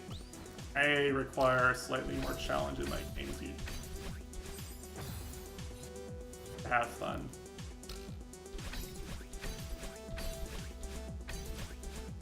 I'm a person who likes to play challenging video games a lot of the time. You couldn't tell.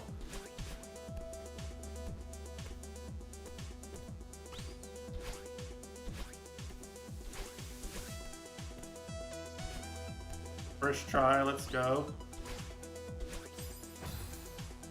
I did the hard part of that strat correctly, huh?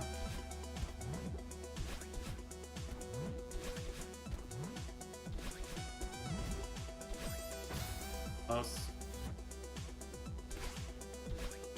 Alright, how are you Yukari smugging that one, Mitesh?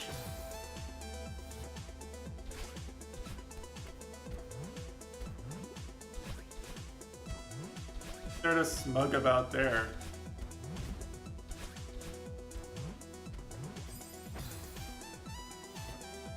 Guys, you always convince us everything is free in the land of freedom.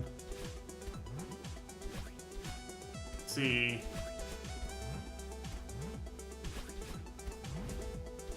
Oh, the difficulty talk? I mean, yeah, kinda.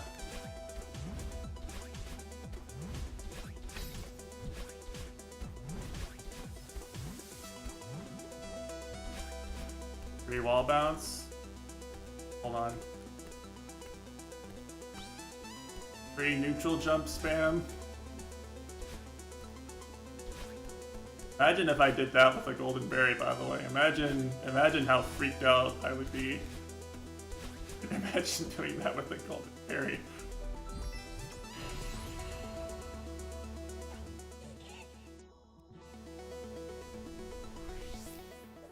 proof I can actually neutral jump. Please never do that. Well, I've never committed to doing a golden berry run, so you know, I guess that's easy to say I'm never gonna do it.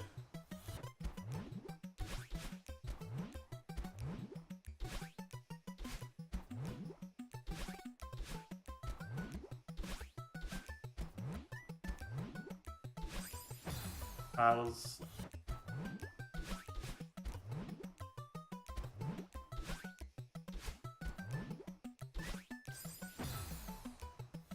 on the track for 202. I mean, yeah, I'm in the pipeline, right? But like, I'm under no obligation to do it quickly. Just gonna run out of other things to do eventually.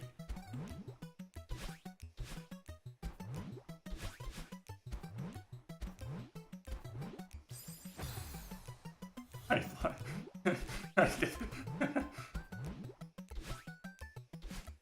There probably is an unironic pipeline meme about Celeste, for what it's worth. The capital G gamer types really, really like hating on Celeste.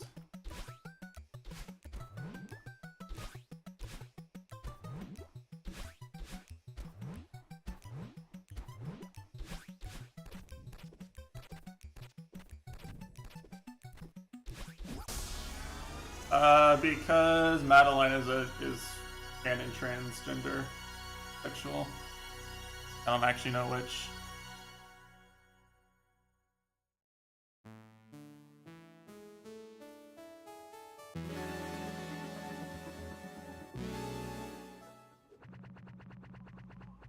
And you say, oh, that, but like there's a contingent of people who act like, you know, there's a contingent of people who act like that's an attack on them somehow.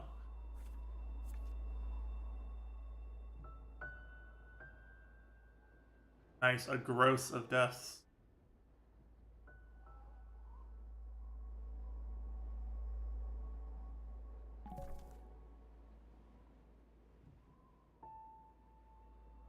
So yeah, I don't know what there is to say. But there is a lot of Celeste gets grouped in like the Nintendo Switch Breath of the Wild 37B. Not quite. Not quite. There's a reason I didn't categorize this part of the stream. This was bonus content for people who stuck around.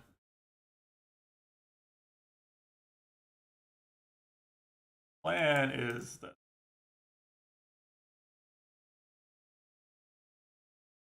schedule it with EoSD LNN and Trail second.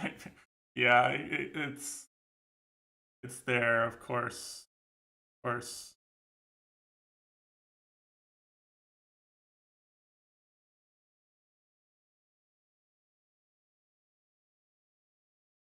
But no. I mean, it would be nice to actually go for the golden berry. It's just, well, I mean, the thing about having done 7A golden berry is that I can still very vividly remember like all the times I booted up the stream and basically made no progress for 2 hours, right? And it might be tempting to say that like today's stream was similar, but it really wasn't a problem, right? Like the nice thing about Toho is that like there's a lot of variety to how you're getting to the same part every day, 10 times every day. There's a lot of variety to how you can do all those things. It's enforced even. It's enforced by the game, right? It doesn't feel like I'm just doing the same stupid shit over and over again. I have an easier time keeping myself engaged with redoing parts I've done 1,000 times.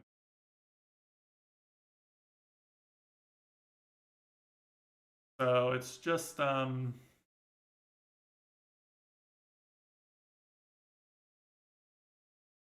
the thing about doing 7B is that like I don't just know that I'm going to fail in 1500 meters 1,000 times. Like I know exactly I know what dashes I'm going to do first thing once I die.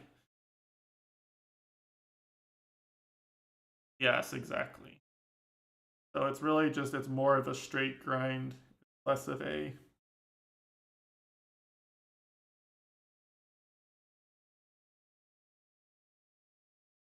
continual improvement. Like you can raise your average the average skill performance of a part you're doing in Toho almost indefinitely.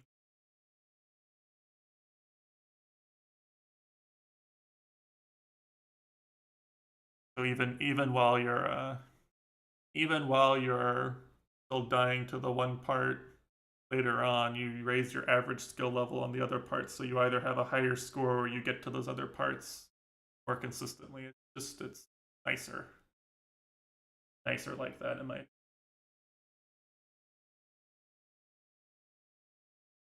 Also, for what it's worth, please do not hold this against me in the future. I have a feeling that if I get 7B, the only thing that there's going to be left for me to do in terms of no death runs is Farewell Golden.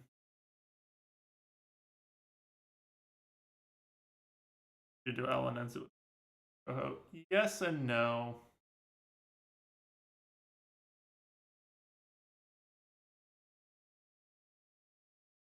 It'd be much closer.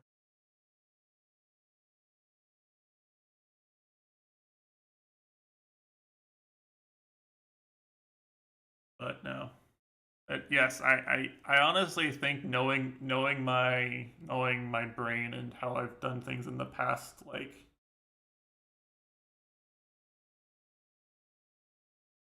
I'm gonna be so tempted to go for it if I have 201, right?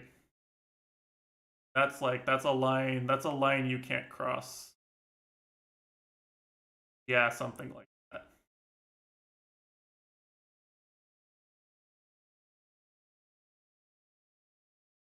I'd say you have to sacrifice your humanity, Jojo, get that done.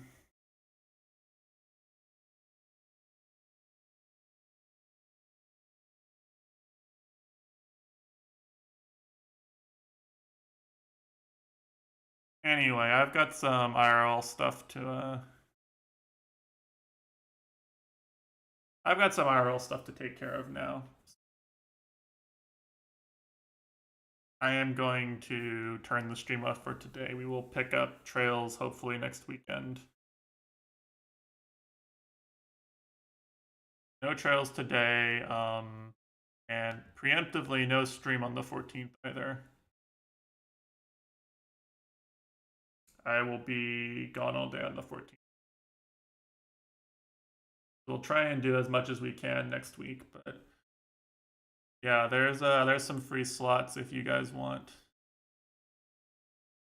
Anyway, hope it was fun. Hope you enjoyed seeing some tryhard gameplay. That wasn't me bullying Mitesh. Just bullied Mitesh with words instead. And yeah, that's it. I'll see you guys around.